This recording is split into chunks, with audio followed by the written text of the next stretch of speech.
हम बात करेंगे एकमात्र टेम्पल जिसमें काली माता की पूजा बाल रूप में की जाती है।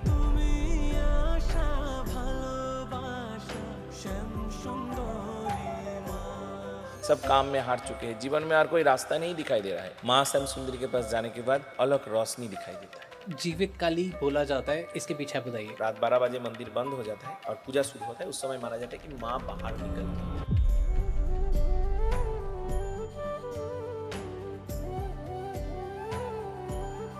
I want to know the history इस टेम्पल की। 51 शक्तिपीठ का दर्शन प्राप्ति होता है माँ श्याम सुंदरी का दर्शन करने से। हर दिन मूर्ति में परिवर्तन आता है। हर दिन होता है परिवर्तन, और जो हलचल होता है माँ का शरीर में, माँ का आँख में, वो भी आप देख सकते हैं। तो इस मंदिर के बारे में बताइए। माँ श्याम सुंदरी 64 जोगिनी परिपूरिता है।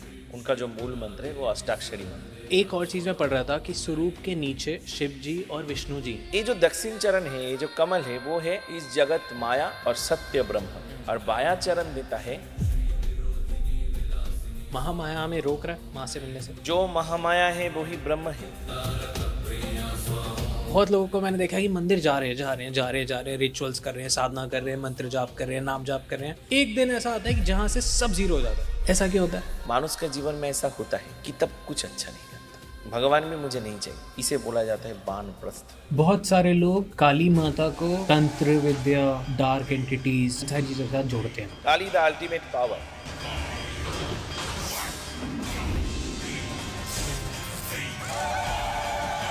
वो एक ऐसा शक्ति है, आप सोच नहीं सकते कि उनका शुरुआत क्या है, उनका अंत क्या है।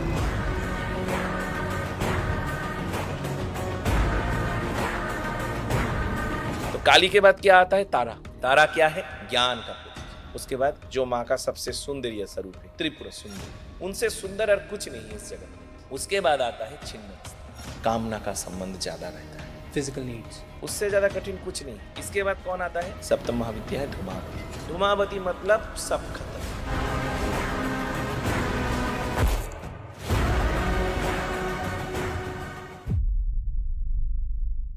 अडोंटॉक्स पे हमने बहुत सारे एपिसोड कृष्ण जी के बारे में करे हैं, हमने काली माता के बारे में करे हैं, हमने 10 महाविद्या के बारे में बात करी है, हमने कृष्ण जी के बाल रूप के बारे में बात करी है। पर आज पहली बार अडोंटॉक्स पे हम लोग बाल रूप काली माता के बारे में बात करेंगे। हम बात करेंगे काली माता का एकमात्र टेम्पल जो पूरे वर्ल्ड में है, जिसमें काली माता की पूजा बाल रूप में की जाती है। मैं इतना ज़्यादा पॉडकास्ट शुरू होने से पहले ही ब्लेस्ड फील कर रहा हूँ, इतना ज़्यादा हाई एनर्जी फील कर रहा हूँ और इतना ज़्यादा खुश फील कर रहा हूँ अंदर से। बहुत ज़्यादा समर्पित भी फील कर रहा हूँ कि कैसे इतना स्टार्ट हुआ था जब अडोंटॉक्स, और आज की डेट में हम इतने कैसे ब्लेस्ड हो गए कि हमारे साथ एकमात्र काली माता के मंदिर के पुजारी जी हैं। एंड बहुत सारे सवाल हैं जो मैं पूछ चुका हूँ ऑलरेडी, और वो इतने खुश हैं कि कितना ही पूछे जा रहा है। पॉडकास्ट शुरू करते हैं। तो कैसे आप? नमस्ते, जय माँ। जय माँ श्याम सुंदरी, जय माँ श्याम सुंदरी। हम तो बहुत अच्छे हैं और यहाँ पे आके और खुश है कि माँ हमको ये सुजग दिया है कि मैं माँ का बारे में थोड़ा बोलने का चेष्टा कर सकूँ।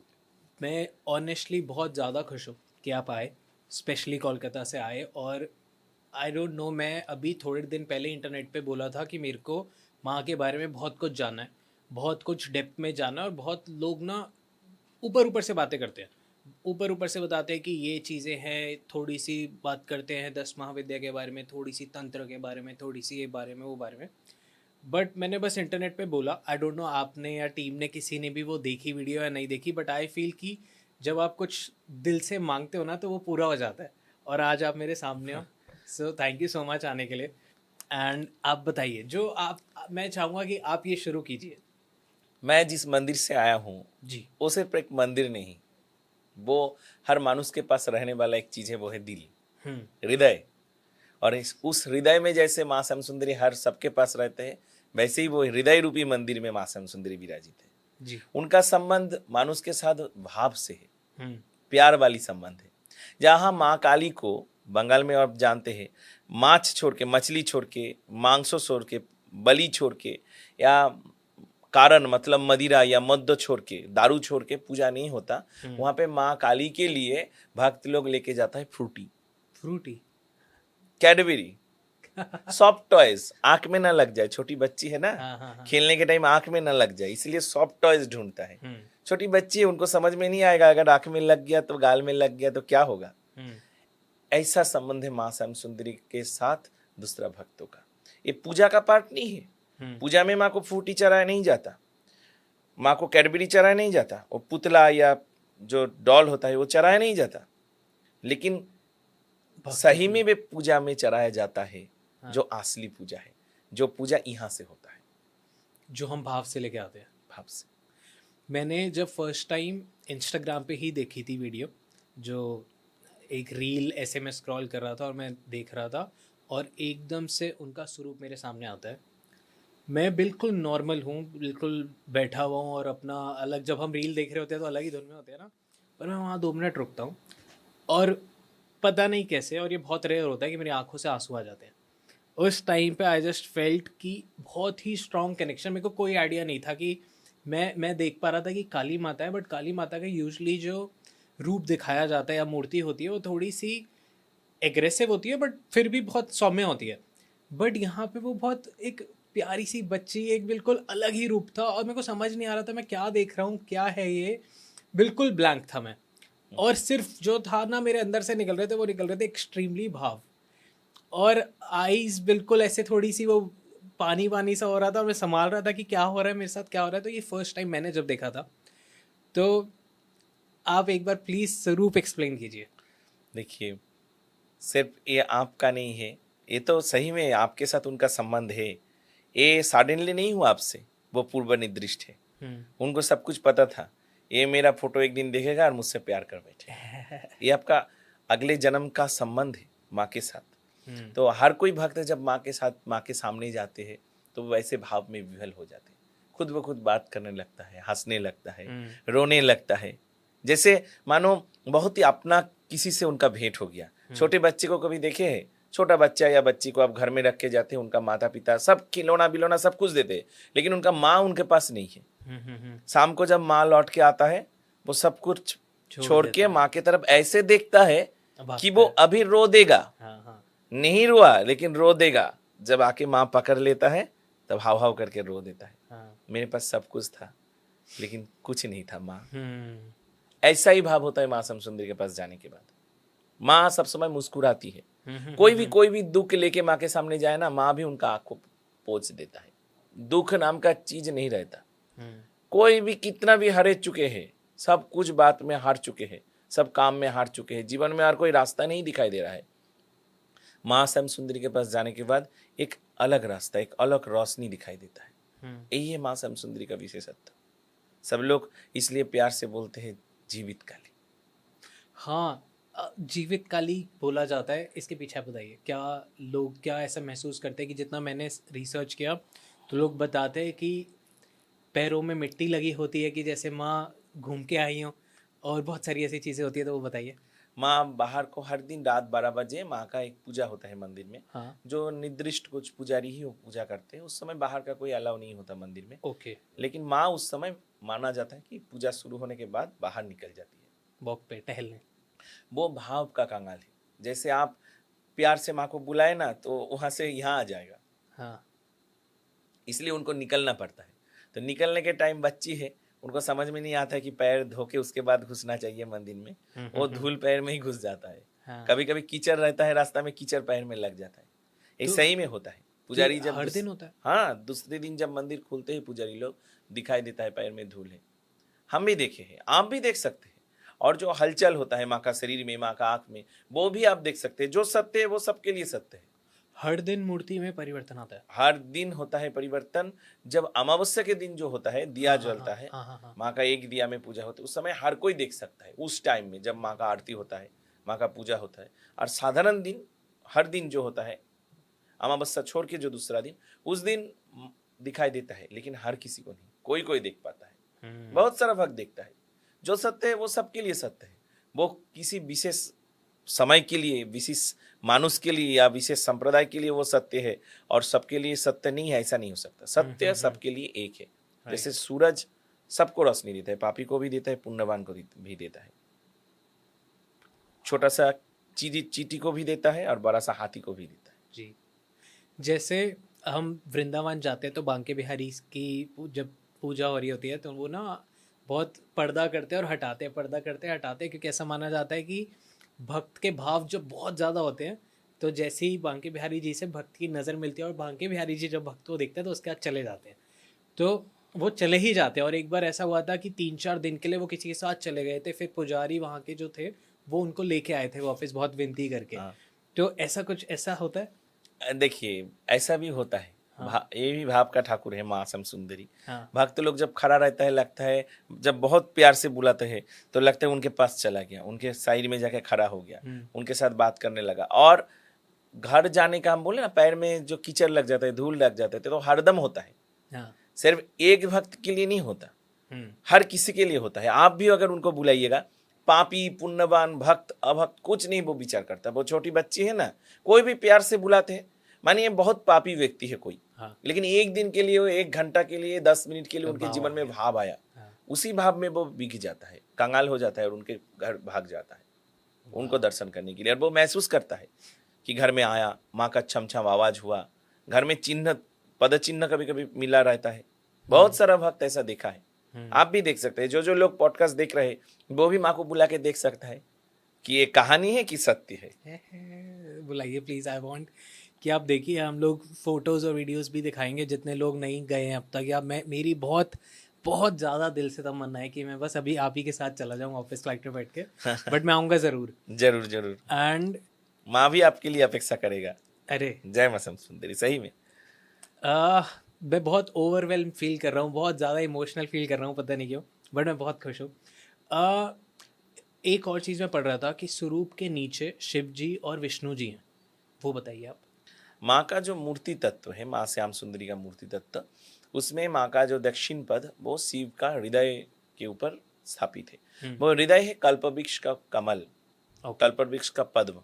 हाँ। और ये पद्म है सहस्त्रदल कमल। जो सहस्रा बोला जाता है ना, सहस्रार, जो सप्त चक्र के ऊपर मस्तक में साधक का प्रस्फुटित होता है सिद्धि के बाद, वो शिव जी के हृदय में प्रस्फुटित होता है। वो सहस्रार जो चक्र होता है, सप्त चक्रों में जो सहस्रार होता है, वो ही कमल रूप होके शिव जी के हृदय में स्थापित है। कल्पवृक्ष का कमल, उसके ऊपर माँ का दक्षिण चरण स्थापित है। और बाया चरण, ये जो दक्षिण चरण है, ये जो कमल है, वो है इस जगत माया और सत्य ब्रह्म, इसका ज्ञान प्रदान करता है। जगत माया ब्रह्म सत्य, जगत मिथ्या ब्रह्म सत्य, इसका ज्ञान देता है। और बाया चरण देता है कि जगत में जो जीवन है, जगत में जो माया है, वो भी बहुत जरूरी है। भोग, कामना, वासना, लोभ, लालसा, जीवन में जीने का जो आकांक्षा, जीवन, वो जीवन का स्वरूप है माँ का बाएं चरण। इसमें थोड़ा सा वामाचार जो होता है, वामाचार का भी प्रभाव है। वो विष्णु का नाभि रूप कमल में स्थापित है, वो भी एक कमल ही है। इस कमल से ज्ञान उत्पन्न होता है। ये भी असलियत में माया और वास्तव का फर्क समझाता है, सत्य और माया का फर्क ही समझाते हैं, लेकिन दूसरे तरीके से। कैसे? भोग से। ये है जीवन का प्रतीक, भोग का प्रतीक। जैसे विष्णु के नाभि से कमल प्रस्फुटित हुआ, उसमें ब्रह्मा जी उत्पन्न हुआ और वो सृष्टि रचे, उसी कमल में माँ का बाया चरण है। वही दर्शाता है कि ब्रह्म को पाने के लिए, सत्य को पाने के लिए उस माया के रास्ते से ही जाना पड़ता है। वाओ। माया और सत्य, सपनों और सत्य, इन दोनों के बीच महामाया खड़ा है, एक कार्टन लेके। आई वांट आप इसको थोड़ा सा ना इजी करके समझाओ और थोड़ा सा इसको इलाबरेट करो, बिकॉज बहुत सारे लोगों को ना समझ नहीं आता कि या तो वो स्पिरिचुअलिटी में इतना उलझ जाते हैं कि उनको लगता है हम जो माया में कर रहे हैं वो सब गलत कर रहे हैं, या वो माया में इतना उलझ जाते हैं कि वो स्पिरिचुअलिटी में आने से डरते हैं कि मैं तो बहुत ज़्यादा अपना घरस्थ में हूँ या अपने काम में इन्वॉल्व हूँ कि मैं पूजा नहीं कर सकता क्योंकि कुछ गलत कर दूंगा। और जो पूजा करने लग जाएगा उसको लगेगा यार मैं क्यों पार्टी कर रहा हूँ, मैं क्यों अपने घर वालों से इतना अटैच हो रहा हूँ, वो डिटैचमेंट अपनाना स्टार्ट कर देता है। तो लोग ना डरते हैं कि या तो हम एक पासे हो जाएं, पर दोनों ही कंप्लीट है, होलसम है, यही है। तो अब ये समझाइए। देखिए, अगर आप मानुष के रूप में जन्म नहीं लेते, हाँ जी, तो आप कैसे भगवान को पाते? कैसे पाते? नहीं पाते। तो ये जीवन ही सबसे मुख्य स्टेज है। आपका जो जीवन है वही सबसे मुख्य स्टेज है भगवान के साथ मिलने का। ऐसा एक समय था आपके जीवन में, मेरे जीवन में, जिस समय हम अप्रकटित थे, मतलब प्रकट नहीं थे। मेरे जन्म से पहले, मेरे मृत्यु के बाद। हम किस समय प्रकटित थे? जन्म के बाद और मृत्यु के पहले जो जीवन चल रहा है, जो जीवन चल रहा है। हाँ। तो उस समय भी तो हम लोग थे। हम लोग हिंदू धर्म में, सनातन धर्म में मानते हैं आत्मा कि उस समय थे हम लोग, आत्मा था। जीव हम लोग नहीं था ना, हम लोग के पास शरीर नहीं था। हाँ। जैसे मानुष कपड़ा गंदा होता है तो बदल देता है, वैसे हम लोग शरीर बदलते। Right. शरीर बदलने से पहले भी हम लोग प्रकटित थे, हाँ। लेकिन आत्मा के स्वरूप में। हम लोग के पास शरीर नहीं था जन्म से पहले और मृत्यु के बाद। उस समय भगवान को हम पा सकते हैं? कोई पा सकता है? उस समय कोई साधना होता है? ये तो किसी ने सोचा ही नहीं। तो जीवन कितना जरूरी देखिए, हाँ। ये संसार कितना जरूरी देखिए। Right. सही में ये संसार और जो सपना एक ही चीज है। जो ब्रह्म और जो माया बहुत आलादा कुछ नहीं है, सिर्फ मिडिल में महामाया बैठे हैं। आप देखिए, रात को आप जब सपने देखते हैं, सपने में आप रहते हैं, आप देख रहे हैं आप घूम रहे हैं किसी के साथ, खाना खा रहे हैं, आपको उस सपने के बीच कभी लगता है कि आप सपने में हैं? आपको लगता है सही में? कभी कोई गिर जाता है, आपको डर लगता है कि हम गिर रहे हैं, बॉडी झटका मार देती है। लेकिन कब आपको पता चलता है कि आप सपने में थे? जब सपने टूट जाता है। हाँ। सपना टूटने का मतलब ज्ञान का उदय होना। ज्ञान ही आपका सपनों को तोड़ देता है और समझा देते हैं कि तुम सपने में हो, तुम वास्तव में नहीं हो। वैसा ही जीवन भी एक सपना है, बहुत बड़ा सपना। राइट। इस सपना और वास्तव के बीच महामाया खड़ा है। जो हर दिन आप सपने देखते हैं सोने के बाद, उसमें भी महामाया ही खड़ा है। हाँ। जब पर्दा हटा देता है, आप वास्तव में आ जाते हैं। इसमें भी माँ एक पर्दा लेके, कार्टन लेके खड़ा है। जैसे थिएटर में होता है ना कार्टन, कार्टन उठ जाता है, कार्टन बच जाता है। तो माँ जब कार्टन हटा देते हैं, हर सपना सत्य हो जाता है, वास्तव हो जाता है। ओके। बीच में है महामाया, वही सब कुछ कर रहा है, वही सब कुछ का कारीगर है। महामाया हमें रोक रहा है माँ से मिलने से ना? फिर? जो महामाया है वही ब्रह्म है, एक ही है वो। ब्रह्म में हम जी रहे हैं। भ्रम नहीं, ब्रह्म। ब्रह्म। ब्रह्म, ब्रह्म मतलब परमात्मा। ओके। ब्रह्म, हाँ। जो ब्रह्म है, जो महामाया है, वही परम ब्रह्म है, परमात्मा है। एक ही चीज है। राइट। वो अलग नहीं है। यही है अद्वैतवाद, अद्वैत तत्व। मतलब वो एक है, लेकिन वो माया क्यों बना के रखा है? सपना क्यों आप देखते हैं? सपने के बाद आप वास्तव में क्यों जाना चाहते हैं?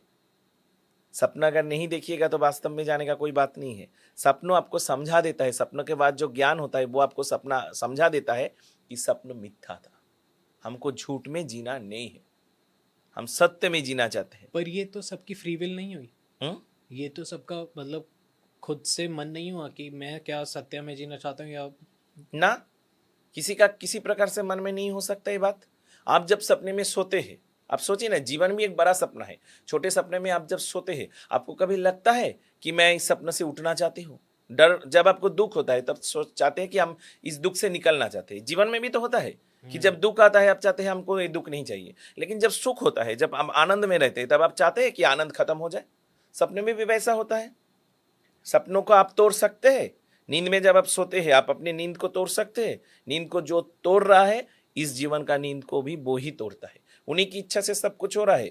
आप जीवन में सुख दुख जो भी रास्ते से जा रहे हैं, जो भी आपका जीवन का यात्रा है, यात्रा पथ है, आपका रास्ता है, वो उन्हीं का रचा हुआ रास्ता पथ आपको परफेक्ट करने के लिए। क्योंकि समान समान में प्रेम होता है, प्रेम असमान में नहीं होता। आपके साथ आपके जैसा ही किसी का प्रेम होगा, आपके साथ आपके जैसा जो नहीं है उनके कभी प्रेम नहीं हो सकता। एक पुनश्च काव्य ग्रंथ है रविंद्रनाथ जी का, वो ऋषि भी थे। उनमें वो बोल रहे हैं, বিচ্ছেদের যাত্রা পথে আনন্দের নব নব পর্যায় সেও তো নেই স্থিर है जे परिपूर्ण। मतलब जब आप उनके लिए चलना शुरू करते हैं, वो भी स्थिर रह नहीं पाता। जो परिपूर्ण है, हम अपूर्ण हैं लेकिन वो परिपूर्ण है। उस समय आपको भी, जब आप उनके लिए चलना शुरू किए, वो भी आपके लिए चलना शुरू कर देता है। यही जीवन का रीत है, यही सत्य है। ओके। हर मंदिर की जब मैं रिसर्च करता हूँ तो मैं उसकी हिस्ट्री जानने की कोशिश करता हूँ कि ये मंदिर के पीछे की क्या कहानी है, क्या वेद बताते हैं, क्या पुराण बताते हैं, क्या हमारी लोक कथाएं बताती है। तो इस मंदिर के बारे में बताइए। माँ श्याम सुंदरी 64 जोगिनी परिप्रीता है। उनका जो मूल मंत्र है वो अष्टाक्षरी मंत्र है। उनमें 8 अक्षर है।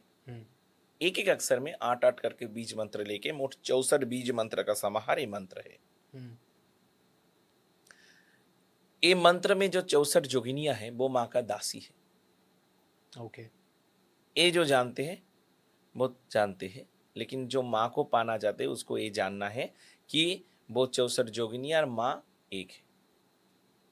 जो ये नहीं जानता कि वो दासी और जो मालकिन एक है, वो कभी माँ को पा नहीं सकता। मतलब जैसे कि 64 योगिनियां 64 योगिनियां माँ माँ को की परिवृत है बहुत प्यारी हैं। ना, माँ को परिवृत करके वो है। मतलब माँ को परिवृता मतलब माँ को घेर के बैठे है। ओके, माँ प्रोटेक्ट से कर उनका रहे बहुत प्यार है। वो माँ का दासी है, मतलब सेविका है, सेवक है। हाँ, सेवक है। हाँ हाँ। लेकिन वो और माँ असलियत में एक है। ओके। वो माँ का दासी है, हाँ। लेकिन वो और माँ असलियत में एक है। जिनको ये ज्ञान है वही वो अष्टाक्षरी मंत्र का असली अर्थ जान सकता है। पर माँ उनको एक मानती है, वो माँ को वो अपने आप को माँ का सेवक मानते हैं ऐसे। हम देख रहे हैं हाँ माँ श्याम सुंदरी का, हम देख रहे हैं, हम भक्त थे, साधारण भक्त। हाँ हम जानते हैं कि माँ कौन है। माँ 64 जोगिनी परिवृता है। मतलब 64 जोगिनी उनको परिवृत करके रखते हैं। जैसे मालिक को नौकर परिवृत करके रखता है, हाँ। घेर के रखता घेरे है। रखते हैं कि कोई भी सेवा कर सकते हैं, जैसे भी हाँ, करेंगे। कोई असुविधा ना हो। हाँ हाँ हाँ। तो ये है मूल तत्व। लेकिन माँ को वही पा सकता है जो जानते हैं सही में जो माँ को घेर के रखे है वो भी माँ है, माँ भी माँ है। पर ये कैसे? यही है असली तत्व। ओह गॉड। यही है असली तत्व। आप सुने नहीं है जो कृष्ण गीता में भगवान बोले थे कि कौन युद्ध कर रहा है? मैं बोले ही कर हम रहा देखे, हाँ, एक ही जन युद्ध कर रहा है, एक ही जन मार रहा है, एक ही जन मर रहा है। हाँ। यही है असलियत में अद्वैत तत्व। वाह। एक आप और माँ श्याम सुंदरी भी अलग नहीं है। आप और माँ श्याम सुंदरी भी एक है। सिर्फ क्या फर्क है? समय का फर्क, टाइम का फर्क। एक छोटा सा चींटी और आप में भी फर्क कुछ नहीं है, सिर्फ टाइम का फर्क है। एक दिन आप भी चींटी थे, आप चींटी हो सकते हैं, और वो चींटी भी आप हो सकते हैं, मैं हो सकता हूं। यही है। एक ही सिद्धि उसमें विराजित है, सेम अष्ट सिद्धि उसमें विराजित है। सिर्फ शरीर के कारण वो अलग है, हम अलग है। ओके। आत्मा एक ही है। माँ श्याम सुंदरी आप भी एक ही है, लेकिन आपका आत्मा का टाइम है उनके पास पहुंचना। जब वो पहुंच जाता है वो पूरी एक यात्रा है। यात्रा, वही यात्रा पथ है, वही रास्ता है। देखिए उपनिषद में बोला गया है कि पूर्णमद पूर्णमिदं पूर्णत पूर्णमुदच्यते पूर्णस्व पूर्णमादाय पूर्णमेवावशिष्यते। ओम शांति शांति शांति ही। तो पूर्ण क्या है? जो पूर्ण है वो पूर्ण है। पूर्ण से कुछ बात दीजिएगा तो भी पूर्ण पूर्ण ही रहेगा, पूर्ण के साथ कुछ जुड़ेगा तो भी पूर्ण पूर्ण ही रहेगा। पूर्ण को कभी अपूर्ण कोई नहीं कर सकता, वो पूर्ण है। पूर्ण मतलब कंप्लीट। कंप्लीट, जो Right. कंप्लीट है उनको कोई इनकम्प्लीट नहीं कर सकता। हाँ। मानिए माँ के साथ जब हम जुड़ जाएंगे तब भी माँ कंप्लीट ही रहेगा। हम नहीं जुड़े हैं अभी तक, अलग है, तो भी माँ कंप्लीट ही है। और हम जुड़ जाएंगे तो हम भी कंप्लीट हो जाएंगे। हाँ, हम भी कंप्लीट हो जाएंगे। नाइस। ओके। सो ये मूर्ति कैसे खोजी गई? लेकिन I want to know the history कि इस टेंपल की हिस्ट्री तो क्या है जी। 64 जोगिनी का तत्व क्या है? मानिए माँ का भक्त लोग माँ के पास जाके प्रार्थना करता है। माँ को का माँ है जो हर किसी का मनोवांछा पूर्ण करते हैं, प्रार्थना पूर्ण करता है। हाँ। इसीलिए माना जाता है कि 51 सतीपीठ का दर्शन प्राप्ति होता है माँ श्याम सुंदरी का दर्शन करने से। Oh wow. ऐसा माना जाता है, भक्त लोग में मान्यता है। ओके। तो उनका भक्त लोग का कैसा चाहत होता है? भक्त लोग जाके बोलते हैं माँ सबका अच्छा करो। हाँ ऐसा भक्त है ना, हाँ बहुत सारा भक्त है। जैसे कोरोना के टाइम आप बोल रहे थे कोरोना खत्म कर दो माँ, हाँ हाँ। उसमें क्या होता? आपका भी ठीक होता, आपका जो सबका। शत्रु है, आपका शत्रु का भी ठीक होता। राइट। तो उस समय माँ का प्रथम 16 जन जोगिनी, पहला जो 16 जन जोगिनी है वो आपका मनोवांछा पूर्ण करते हैं। उसके बाद आप कभी माँ के पास जाके बोलते हैं माँ मुझे नौकरी दो, मुझे बड़ा करो माँ, मेरा पिताजी का तबीयत ठीक कर दो, मैं माँ उसे चाहता हूँ वो मेरा कर दो, मुझे वो मिठाई खाना है, मुझे वो गुलाब लेना है, मुझे भक्ति चाहिए माँ, मुझे मुक्ति चाहिए माँ, मुझे चाहिए। उसमें क्या किसी का होगा हमको सब नहीं देखना। हम किसी का बुरा भी नहीं चाहते, किसी का अच्छा भी नहीं चाहते। इस समय मेरे पास कोई नहीं है, सिर्फ मैं हूँ। उस समय यार 16 जन जोगिनी आएगा और आपका मनोवांछा पूर्ण करेगा। यह है रजोगुण का प्रतीक, ये 16 जन जोगिनी। पहले सतगुण का प्रतीक जोगिनी आया जो सबके लिए चाह रहे थे आप। जीवन में ऐसा भी कभी होता है कि आप जाके माँ को बोलते हैं, माँ आपका सबसे अपना है। इस जीवन में देखिए, आपका सुख दुख का साथी आपका माँ रहता है, लेकिन फिर भी बच्चा जब धीरे धीरे बड़ा होता है, उनका अटैचमेंट धीरे धीरे कम नहीं लगता है। लेकिन जो माँ श्याम सुंदरी है, वो हर जन्म का माँ है, द अल्टीमेट मदर। इसीलिए उनके पास आप कभी बड़ा नहीं होइएगा, उनके साथ जो अटैचमेंट है वो कभी कमेगा नहीं। तो जब आपको गुस्सा आएगा किसी के ऊपर, मानिए कोई आपके साथ बहुत बुरा किया, तो आप क्या बोलिएगा माँ को? माँ उनके साथ भी ऐसा ही बुरा करो, माँ उनको मार दो, माँ उनका ठैंग तोड़ दो, माँ उनका नौकरी खा लो। किसको जाके बोलिएगा? सबसे अपना जो है उनको ना। गुस्सा भी तो उन्हीं को ऊपर उतरिए क्या? तो उस समय माँ का और 16 जन जोगिनी है जो उनका बुरा करते हैं। ए मोट 3 16 48 जोगिनी होंगे। और 16 जन क्या करते हैं? क्या?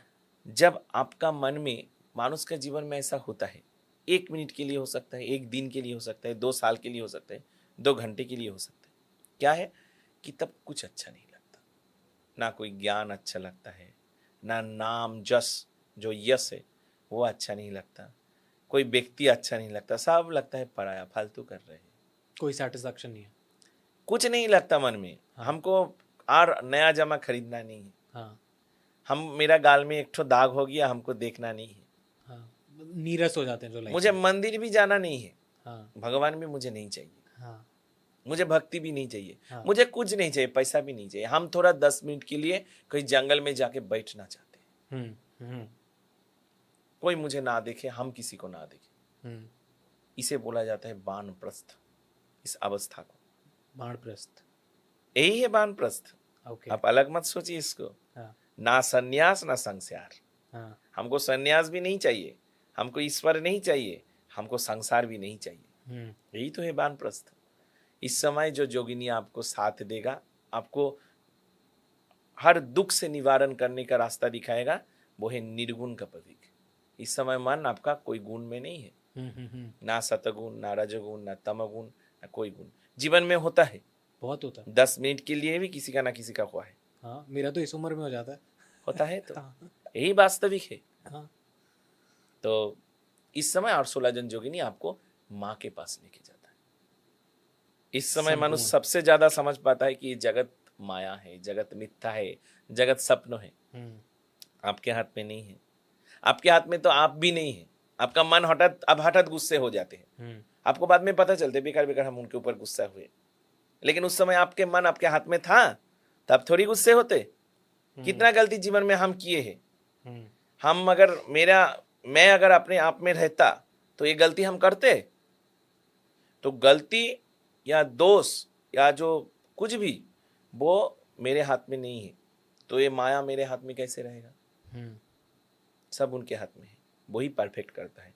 लेकिन हर समय हर साधक का, हर व्यक्ति को, हम सब कोई साधक है। कोई भी जो कभी मंदिर में नहीं गया हो, जो एक जीवन में एक भी पूजा नहीं किया हो, वो भी साधक है, वो भी साधना ही कर रहा है। जिस जन्म में वो या जिस दिन उसका वो टाइम आएगा, वो जरूर करेगा। माँ का, महामाया का रचा हुआ एक माया है, एक खेल है। जैसे थिएटर में एक होता ना डायरेक्टर, वो डायरेक्शन देता है और दूसरा लोग ऐसे ही काम करता है, वैसे ही हम लोग कर रहे हैं। जिस दिन टाइम आएगा वो भी पूजा करेगा। पर ये तो कॉन्शियसनेस नहीं हुई सबकी, सबकी खुद की एक अंदर की चेतना नहीं जागती कि मेरे को अब होना है ऐसा, या ये सब जानना है, या ये। और बहुत बार मैंने ऐसा भी देखा लोगों को कि वो बहुत डेप्थ तक जाते हैं अंदर, चाहे वो अपनी साधना में जाए, चाहे वो नॉलेज में जाए, ज्ञान में जाए, और फिर एकदम से एक पॉइंट ऑफ लाइफ में कुछ मूवमेंट भी नहीं होता, बट वो डिटैच हो जाते हैं, वो रुक जाते हैं, और फिर वो बैक टू नॉर्मल हो जाते हैं, या फिर वहाँ से निकल जाते हैं, उलझ जाते हैं वापस से। ये भी होता है लोगों के साथ।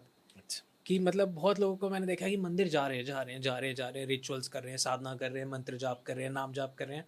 एक दिन ऐसा आता है कि जहाँ से सब जीरो हो जाता है, वो वापस आ जाते हैं। ऐसा क्यों होता है? इस पॉडकास्ट में आगे बढ़ने से पहले I would like to introduce Milav to you guys. Milav एक ऐसा इनिशिएटिव है, एक ऐसी ट्रैवल कंपनी है जो आपको सारे धार्मिक स्थानों पे लेके जा रही है। ये आपको वृंदावन, मथुरा, बरसाना से लेके काशी, अयोध्या, जो भी आप जाना चाहते हैं, जहाँ भी आप जाना चाहते हैं, मिलाव आपको वहाँ पे लेके जा रहा है। मिलाव का एक सिंपल सा मीनिंग है मिलना, मिलाव करना, मीट योरसेल्फ थ्रू डिवाइन। आप अपने आप से मिले, पर उससे पहले आप अपने भगवान से मिले। भगवान से मिलने के बाद ही आप मिलते हैं। जैसे अर्जुन को कृष्ण जी मिलने के बाद अर्जुन मिला था, तो ऐसे ही आपको मिलाव आपसे मिलवाएगा भगवान के द्वारा। मिलाव को और ज़्यादा जानने के लिए, मिलाव से जुड़ने के लिए आप नीचे डिस्क्रिप्शन में डिटेल्स देख सकते हैं। वहाँ पे आपको सारी ट्रिप्स के बारे में पता लग जाएगा। नेक्स्ट मिलाव कहाँ लेके जा रहा है, कब लेके जा रहा है, क्या है, सारी डिटेल्स आपको सब पता लग जाएगी। और मैं भी आपके साथ ट्रिप पे आऊँगा। तो जुड़िए मिलाव से and enjoy this episode, enjoy Don talks Hindi podcast. Subscribe कर लेना। देखिए, बंगाल में एक बुक लिखा गया था, बहुत फेमस है। बंगाल में नहीं लिखा गया, ये लिखा गया आप ही लोग का यूपी में। वृंदावन में बैठ के लिखे थे। वो जो लेखक है उनका नाम है कृष्णदास कविराज गोस्वामी। चैतन्य चरितामृत नामक ग्रंथ वो लिखे थे। उस समय जो गोस्वामी थे, जैसे सिखों का 10 गुरु होते हैं, वैष्णवों का 6 गुरु होते हैं। जो लास्ट गोस्वामी थे, षष्ठ गोस्वामी, सिक्स्थ गोस्वामी, उनका नाम था श्रीजीव गोस्वामी। श्रीजीव गोस्वामी वृंदावन का शेष गोस्वामी, लास्ट गोस्वामी। वो है 6 गोस्वामी से लास्ट गोस्वामी। ठीक है। वो एक अलग किस्म का मानुष थे। वो मानुष नहीं है, वो साक्षात भगवान है। वैष्णवों के पास जैसे 10 सिख गुरु है, वो मानुष नहीं है, वो भगवान है। वैसे ही 6 गुरु वैष्णव धर्म का स्थापन करने के लिए वो आए थे। लास्ट गुरु थे श्रीजीव गोस्वामी। वो संस्कृत में सब कुछ हो, आप बोल रहे थे ना संस्कृत के बारे में, वो संस्कृत में सब कुछ चाहता था। इसका कारण भी था, संस्कृत उस समय बोल सकते कि इंटरनेशनल लैंग्वेज था। केरला में भी चलता था, बंगाल में भी चलता था, यूपी में भी चलता था, ग्लोबल लैंग्वेज था। अफगानिस्तान में भी चलता था, सब जगह में संस्कृत चलता था जी। वो चाहते थे कुछ भी लिखा हो संस्कृत में होना चाहिए। ठीक है। बांग्ला उनको पसंद नहीं था, इसका वही कारण था। वो ऐसे बांग्ला से ही था, श्रीजीव गोस्वामी बांग्ला से ही था, उनका जन्म बांग्ला में ही हुआ, लेकिन वो उनका ओरिजिन था साउथ इंडियन, लेकिन वो बांग्ला से ही था। बाद में यहाँ का गोस्वामी बना। थे बांग्ला के, ओरिजिन साउथ इंडिया, पर थे यूपी में वृंदावन में। वृंदावन का जो पुनरुद्धार, आज जो आप वृंदावन देखते वो किनका देन है? इन्हीं लोग का देन है। नहीं तो वृंदावन नाम का कुछ नहीं था, वही लोग आके वृंदावन बनाया। उन्हीं में से लास्ट गोस्वामी श्रीजीव गोस्वामी, ये थे एक्चुअल रिसर्चर। वो जब वो बुक लिखे और उनके पास लेके गया, वो ऐसा एक बुक है उसमें संस्कृत और बांग्ला मिला हुआ है। थोड़ा सा संस्कृत में, थोड़ा सा उनका वैसा होगा। हाँ, थोड़ा सा संस्कृत में, फिर थोड़ा सा बांग्ला में, फिर थोड़ा सा संस्कृत में। तो श्रीजीव गोस्वामी को पसंद नहीं आया, वो बोला ना पूरा संस्कृत में लिखना है। वो बुक लेके लुका के छुपा के रख दिया। बोला ना इसका प्रचार हम करने नहीं देंगे। वो सोचा थोड़ा गोस्वामी जी साइन कर देगा तो इसका प्रचार बहुत होगा। 96 या 97 ईयर्स ओल्ड थे वो, जो लिख रहा था वो बुक, बहुत बूढ़ा आदमी था वो, और एक बुक नकल कर रहा था, डुप्लीकेट बुक बना रहा था उसी टाइम। 2 बुक लिख रहा था, एक ओरिजिनल एक डुप्लीकेट, उसी को देख कर और एक डुप्लीकेट बना रहा था। तो उनके साथ तो एक डुप्लीकेट रह गया। वो सोचा ठीक है, ये तो कहाँ फेंक दिया हमको पता नहीं, जो डुप्लीकेट कॉपी है ये हम बंगाल में भेजेंगे। तो मतलब वो सेम टाइम पे 2 किताब बना रहे थे, सेम बुक चैतन्य चरितामृत। अगर एक गायब हो जाए, कुछ हो जाए, कोई रख ले तो मेरे पे दूसरा बैकअप रहे। ठीक है। वो सोचा यहाँ पे नहीं चलेगा, बंगाल में तो चलेगा। हाँ। इनको भेज देते हैं। हाँ। तो जब भेजा तो झारखंड के जंगल में मुसलमान लोग आक्रमण किया। वो सोचा धन संपत्ति है, और वो देखा बुक है तो उसको जला के नष्ट कर दिया। 97 ईयर्स ओल्ड में वो इतना दुखी हुआ कि 97 ईयर्स ओल्ड में एक साधक राधा कुंड के पानी में आत्महत्या करके मरा। वो दुख को सहन नहीं कर पाया। वो जानता था कि मैं क्या लिख रहा हूं। वो इतना फेमस बुक है कि आज का बहुत बड़ा एक जन साधक, आप जानते हैं, बहुत फेमस वैष्णव लोक में प्रचलित है, पूरा विश्व उनको जानता है। वो बोले हैं कि हर व्यक्ति को एक दिन बांग्ला सीखना पड़ेगा इस चैतन्य चरितामृत को एज इट इज पढ़ने के लिए। वो बुक मिला बहुत साल बाद, 200 300 400 साल बाद। वो जीव गोस्वामी लुका के रख दिया, वही बुक से वो मिला। इसीलिए आज हम लोग जान पा रहे हैं कि वो बुक है। वो बुक कैसे मिली फिर? वो जो छुपा के रख दिया था गोस्वामी जी, वो तो भगवान थे, उनको सब पता था कि अभी इसका टाइम नहीं है। भगवान को टाइम पता होता है, टाइम ही सब कुछ है। माँ काली क्या है? The ultimate time. वो बुक मिला और हम लोग को जानने को मिला कि वो क्या है। हाँ। वो एक रत्न है, आप सोच नहीं सकते। पूरा मिडिवल एज में भारत में शायद ऐसा ग्रंथ कुछ रचित नहीं हुआ। बांग्ला में सबसे फेमस बुक वो है। वैष्णव गौड़ी और वैष्णव संप्रदाय का एकमात्र धर्म ग्रंथ वो है। बोलिएगा एक धर्म ग्रंथ का नाम बोलो। जैसे हिंदू लोग बोलेगा वेद, क्रिश्चियन लोग बोलेगा बाइबल, वैसे वो बोलेगा कि चैतन्य चरितामृत। वो वैसा बुक है, उसमें वैसा ही है। तो इतना कुछ बोलने का यही कारण है कि उसमें एक लाइन है माया के बारे में। आप बोले ना सब, बहुत लोग क्यों नहीं जुड़ पाता। हाँ। भगवान बोल रहे हैं, भगवान कृष्ण उसमें बोल रहे हैं, গোপীগণের সঙ্গে মোর উপপতি ভাবে যোগমায়া করিবেক আপন প্রভাবে আমি হো না জানি তাহা না জানে गोपीगण दोहार रूप गुणे दोहार नित्य हरे मन। मतलब बताइए। ये जो गोपीगण के साथ मेरा जो उपपति भाव है, भगवान कृष्ण बोल रहे हैं कि मेरा जो उपपति भाव है, मैं तो पति नहीं हूं, उपपति हूं। सब लोग हमको निंदा करते हैं हाँ। कि तुम ऐसा क्यों करते हो, दूसरे का पत्नी है हो गोपियों या के तुम्हारा तो पत्नी नहीं है। हाँ। ये तो गलत बात है ना। राइट। तो गोपीगणेर संगे मोर उपपति भावे जोगो माया करिबेक आपन प्रभावे, मतलब ये जो हो रहा है उसमें मेरा कुछ दोष नहीं है, सब जोगो माया कर रहा है, योग माया सब कुछ कर रहा है। हाँ। उसमें मेरा कोई हाथ नहीं है। ओके।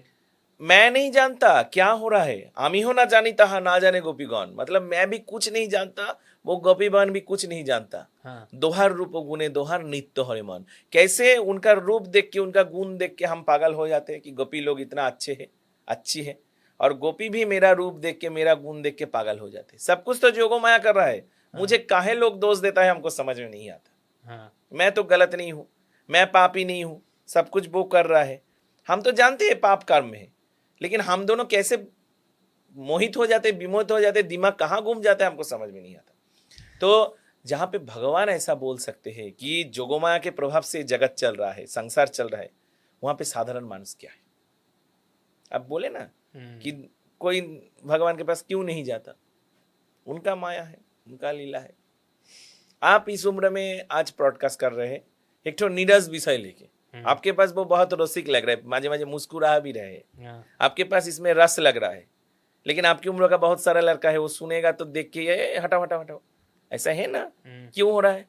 आप क्या सोच रहे हैं कि ये आप कर रहे हैं, महामाया कर रहे हैं, महामाया जोगो माया कर रहा है, योग माया ही सब कुछ कर रहा है, और ये आपका हर जन्म का संचय है। होता है ना, देखे ना, कोई लुची पूरी अच्छा लगता है, किसी को कचौरी अच्छा लगता है, किसी को रोल अच्छा लगता है, किसी को राइस अच्छा लगता है, अलग अलग होता है ना टेस्ट। आपका भी तो टेस्ट अलग है। आपके जैसा दोस्त, आपका जो दोस्त है या आपके जैसा जो लड़का लोग है, अभी दिल्ली में कितना लड़का है, आपसे अलग कोई है ना? क्या बोलिएगा? योग माया का प्रभाव है, वो चुना है आपको इस काम के लिए। जय मां सरस्वती। बहुत सारे लोग काली माता को तंत्र विद्या, डार्क एंटिटीज और इन सारी चीज़ों, 10 महाविद्या, इन सारी चीज़ों के साथ जोड़ते हैं। कुछ लोग घबराते हैं पूजा करने से, कुछ लोग कहते हैं कि घर में मूर्ति नहीं रखनी चाहिए, कुछ लोग कहते हैं कि माँ का ये स्वरूप बहुत बहुत ज़्यादा रुद्र है, बहुत ज़्यादा उग्र है, तो आप पूजा नहीं कर सकते। और यहाँ पे हम लोग जो बात कर रहे हैं वो बिल्कुल अलग है। वहाँ पे हम बात कर रहे हैं फ्रूटी चढ़ाने की, वहाँ पे हम बात कर रहे हैं, ये कहीं पे बताते हैं कि इतने नियम कायदे हैं कि आपको वो गलत हो गए तो उल्टा असर पड़ सकता है। साधना बिना गुरु के नहीं करनी चाहिए। बहुत तरीके की बलि चढ़ती है। तो ये सारी चीज़ें आप बताइए। देखिए, हम तो पहली बार जानते हैं कि कोई साधना में जो विषय है वो है माँ। अगर माँ काली के साधना में या मातृशक्ति के, शक्ति के साधना में आप उनको माँ बोल दे, माँ मतलब वो शक्ति आपके पास सरेंडर कर देता है। कोई बच्चा कोई भी गलती करे, माँ उसको शास्ति नहीं दे सकता। माँ श्याम सुंदरी का आप मूर्ति तत्व देखिए, उनके चतुर्भुज तत्व है, उनके एक वर हस्त है, एक अभय हस्त है जो वर देता है, अभय प्रदान करता है, एक में खड्ग है। वो सब लोग सोचते हैं कि वो दंड का प्रतीक है, वो दंड का प्रतीक नहीं है, वो भी अभय का ही प्रतीक है कि मेरे बच्चे का कोई क्षति ना कर पाए, इसलिए माँ वो खड्ग पकड़े बैठे। और मुंड मतलब शास्ति का प्रतीक, कर्म फल का प्रतीक, प्रारब्ध, गीता में जो प्रारब्ध के बारे में बोलेंगे उसका प्रतीक। लेकिन माँ श्याम सुंदर के हाथ में मुंड के साथ कमल भी है। बच्चा अगर समझ गया कि मैं गलती किया हूं, यही मेरा गलती था, मैं समझ गया, वही माँ के लिए सबसे बड़ा शास्ति विधान है। माँ कोई जज साहब नहीं है, तो शक्ति के पास अपने आप को समर्पण करना है। आज जो आपके साथ हम बात कर रही है, क्या ये भी शक्ति है? कोई काम करता है वो क्या है? कोई पैसा इनकम करता है वो भी शक्ति है। कोई कृष्ण जी का पूजा करता है वो भी शक्ति है। कोई भजन कीर्तन करता है वो भी शक्ति है। शक्ति छोड़ के कोई अस्तित्व नहीं है, इसलिए शक्ति से डरना नहीं है। शक्ति जीवन का सत्य है। शक्ति छोड़ के मेरा शरीर एक शव है, शक्ति छोड़ के शिव भी शव है, शिव का कोई दाम नहीं है। नारायण का भी कोई दाम नहीं है, किसी का कोई दाम नहीं है। शक्तिहीन जो हो गया वो अर्थहीन हो गया, वो सब बन गया। इसीलिए शक्ति से डरने वाला कुछ चीज नहीं है। देखिए आप, दस महाविद्या ये माना जाता है, माँ श्याम सुंदरी का भी दस महाविद्या के साथ संबंध है। उनका 64 जोगिनी में 10 महाविद्या आती है। एछाड़ा जो काली है, दस महाविद्या का पहला स्वरूप, उन्हीं का एक रूप बाल स्वरूप है माँ श्याम सुंदरी काली। बोला जाता है काली का ही विभिन्न रूप का प्रकाश है दस महाविद्या। काली से शुरू होता है कमलात्मा, कमलात्मिका या कमला में खत्म होता है। काली क्या है? ये मेरा अनुभव है, माँ श्याम सुंदरी मंदिर का एक तात्विक दर्शन है कि दस महाविद्या तत्व क्या है। दस महाविद्या तत्व भी एक जर्नी है, एक पथ चलना है, साधना का पद्धति, साधना का पथ चलना। शिव किया माँ का साधना, शिव माँ का साधना किया। काली क्या है? जब कोई साधक पहली बार अपने आराध्य को, अपनी साधना में प्रवेश करता है तो उसका आदि अंत कुछ समझ में नहीं आता। उनको कुछ समझ नहीं आता कि कहाँ से शुरू करिए, कौन है, क्या है। लगता है बहुत कठिन, बहुत जटिल, बहुत बड़ा कुछ है। माँ काली वैसा है। माँ काली दिगंबरी है। शक्ति को आप कपड़ा नहीं पहना सकते। वो एक ऐसा शक्ति है जिस शक्ति का कोई आप सोच नहीं सकते कि उनका शुरुआत क्या है, उनका अंत क्या है, उनका सीमाना आप सोच नहीं सकते। साधक के जीवन में या भक्त के जीवन में या कोई भी मानुष के जीवन में जब भगवान आते हैं, आध्यात्मिकता आते हैं, तो वो ही ऐसा ही सोचते हैं वो क्या है हमको समझ में नहीं आ रहा है। अब नॉर्मल गीता पढ़िए ना, श्रीमद् भगवद गीता, आप पहली बार जब पढ़िएगा या पढ़े चुके हैं पहले बार, आपको समझ में नहीं आएगा। आप अष्टवक्र गीता पढ़ रहे हैं अभी, तो आपको पहली बार पढ़ रहे हैं, आपको कुछ समझ में नहीं आएगा। अब 2-3 बार पढ़ने के बाद वो आपके हाथ में आ जाएगा। तो काली के बाद क्या आता है? तारा। तारा क्या है? ज्ञान का प्रतीक है। आपको ज्ञान प्रदान करता है। काली द अल्टीमेट पावर, शक्ति मिली, उसके बाद ज्ञान मिला। द अल्टीमेट टाइम भी काली है, समय ही सब कुछ बोलते हैं। उसके बाद आता है ज्ञान, तारा वाला बात। तारा आपको ज्ञान प्रदान करता है, आपको आप समझ में आता है, आप ज्ञान पाते हैं, आपको उनका तात्विक दिक, उनका आदर्श देख के, उनका दार्शनिक दिक जो होता है, फिलोसफी जो है, वो देख के उनसे आपको लगाव महसूस होता है। काली में क्या होता है आप समझ में नहीं पाते। तारा में आपको उनके साथ लगाव होता है, लेकिन किस लिए? वो इतना महान है, उनका इतना दया है, इतना गुण है। तारा को आप देखिए, तारा का 2 मूर्ति है, ज्ञान मूर्ति और दूसरा मूर्ति वो स्तन पिला रहा है शिव जी को, मतलब सहारा। भगवान अब आपको सहारा दिया, किसके माफिक? ज्ञान के, ज्ञान के स्वरूप में आपको वो सहारा दे रहा है। उसके बाद क्या आते हैं? तृतीय महाविद्या क्या? माँ तारा का स्वरूप में वो शिव जी को दूध पिला रहा है। हाँ, स्तन से दूध पिला रहा है। ये वाला स्वरूप कैसे हम समझे? ये आश्रय दे रहा है। ओके। आपका जो अज्ञानता का विष है, हाँ। जिससे आप जल रहे हैं, आप समझ नहीं पा रहे कि मैं क्या करूं, मुझे कुछ समझ में नहीं आ रहा है, उस समय वो विष जो आपको कष्ट दे रहा है, वो स्तन, वो दुग्ध आपको अमृत प्रदान कर रहा है, आपको ज्ञान दे रहा है। ये दूध ज्ञान का स्वरूप है। विष काट रहा है, विष काट रहा है, जो समुद्र मंथन में पिया। हाँ, अज्ञान का विष काट रहा है। वो समुद्र मंथन वाला बात छोड़ दीजिए, आप साधक है, मैं साधक हूँ, ऐसा बात सोचिए। ओके। मेरे जीवन में अज्ञान का विष है, मैं समझ नहीं पा रहा हूँ कि दस महाविद्या क्या है, माँ काली कौन है। तारा आया, अब आपको धीरे धीरे समझ में आया। किससे, कैसे समझ में आएगा? अज्ञान को काटने वाला ज्ञान आप में प्रवेश कर रहा है। उसके बाद क्या होता है? उसके बाद रूप से मोहित होते हैं, उनका ऐश्वर्य से मोहित होते हैं कि वो कितना बड़ा है, वो सबसे बड़ा है, उनसे बड़ा कोई नहीं। वो ही है षोडशी या त्रिपुर सुंदरी, वो जो माँ का सबसे सुंदर स्वरूप है। उनसे सुंदर और कुछ नहीं है इस जगत में, त्रिभुवन में उनसे सुंदर और कुछ नहीं है। श्री विद्या। उसके बाद क्या आते हैं? भुवनेश्वरी। जब आपको ये महसूस हो गया, पहले आपका अज्ञान था, उसके बाद आप में ज्ञान आया, ज्ञान के बाद आप उनके सौंदर्य में मोहित हुए। कौन सा सौंदर्य? कि उनसे सुंदर और कोई नहीं। कोई नहीं मतलब कोई नहीं, आपके जीवन में उनसे सुंदर और कोई नहीं। जो कुछ भी देख रहे, कोई एक व्यक्ति से आपका प्यार था, उससे भी तो ये सुंदर है। जब ज्यादा सुंदर कोई मिल जाता है तो वो जो कम सुंदर था वो 100 हो जाता है ना, ऐसा वाला बात। हाँ, तब सब कुछ आपका एक्स हो गया, सब सुंदर व्यक्ति आपके जीवन से एक्स हो गया, हाँ, वो आ गया, वो सुंदर। अब जो चतुर्थ महाविद्या है वो है भुवनेश्वरी। हाँ, उनका सौंदर्य आप जब देख लिए, और उससे सुंदर और कोई नहीं है जगत में, और कोई भी नहीं है जो आपको विमोहित कर सके, हाँ, आपको मोहित कर सके, आपके आकृष्ट कर सके। राइट। अब आपको क्या आएगा जगत के ऊपर? दया आएगा। हम्म, सब में वो बैठे हैं, ये फूल में वो है, कांटा में वो है, वो लड़का में वो है, वो लड़की में वो है, वो मिठाई में वो है, वो खाना में वो है, सब कुछ में वो ही है। वो भिखारी वो है, वो प्रधानमंत्री वो है, एक ही जन है जिनको हम देख लिए, जिनका सौंदर्य में हम भी मोहित हो गए। साधक का स्टेज है, देखिए साधक उठ रहा है, साधक आगे बढ़ रहा है। पहले जगत अलग था, अभी जगत का हर कण कण में वो दिख रहा है, प्यार हो लग रहा है। अब आ रहा है पंचम महाविद्या, जिन्हें भैरवी बोला जाता है। भैरवी क्या है? वो तप का प्रतीक है, तपस्या। आप इतना समय से क्या कर रहे हैं? साधक इतना समय से क्या कर रहा है? तपस्या कर रहा है, साधना कर रहा है।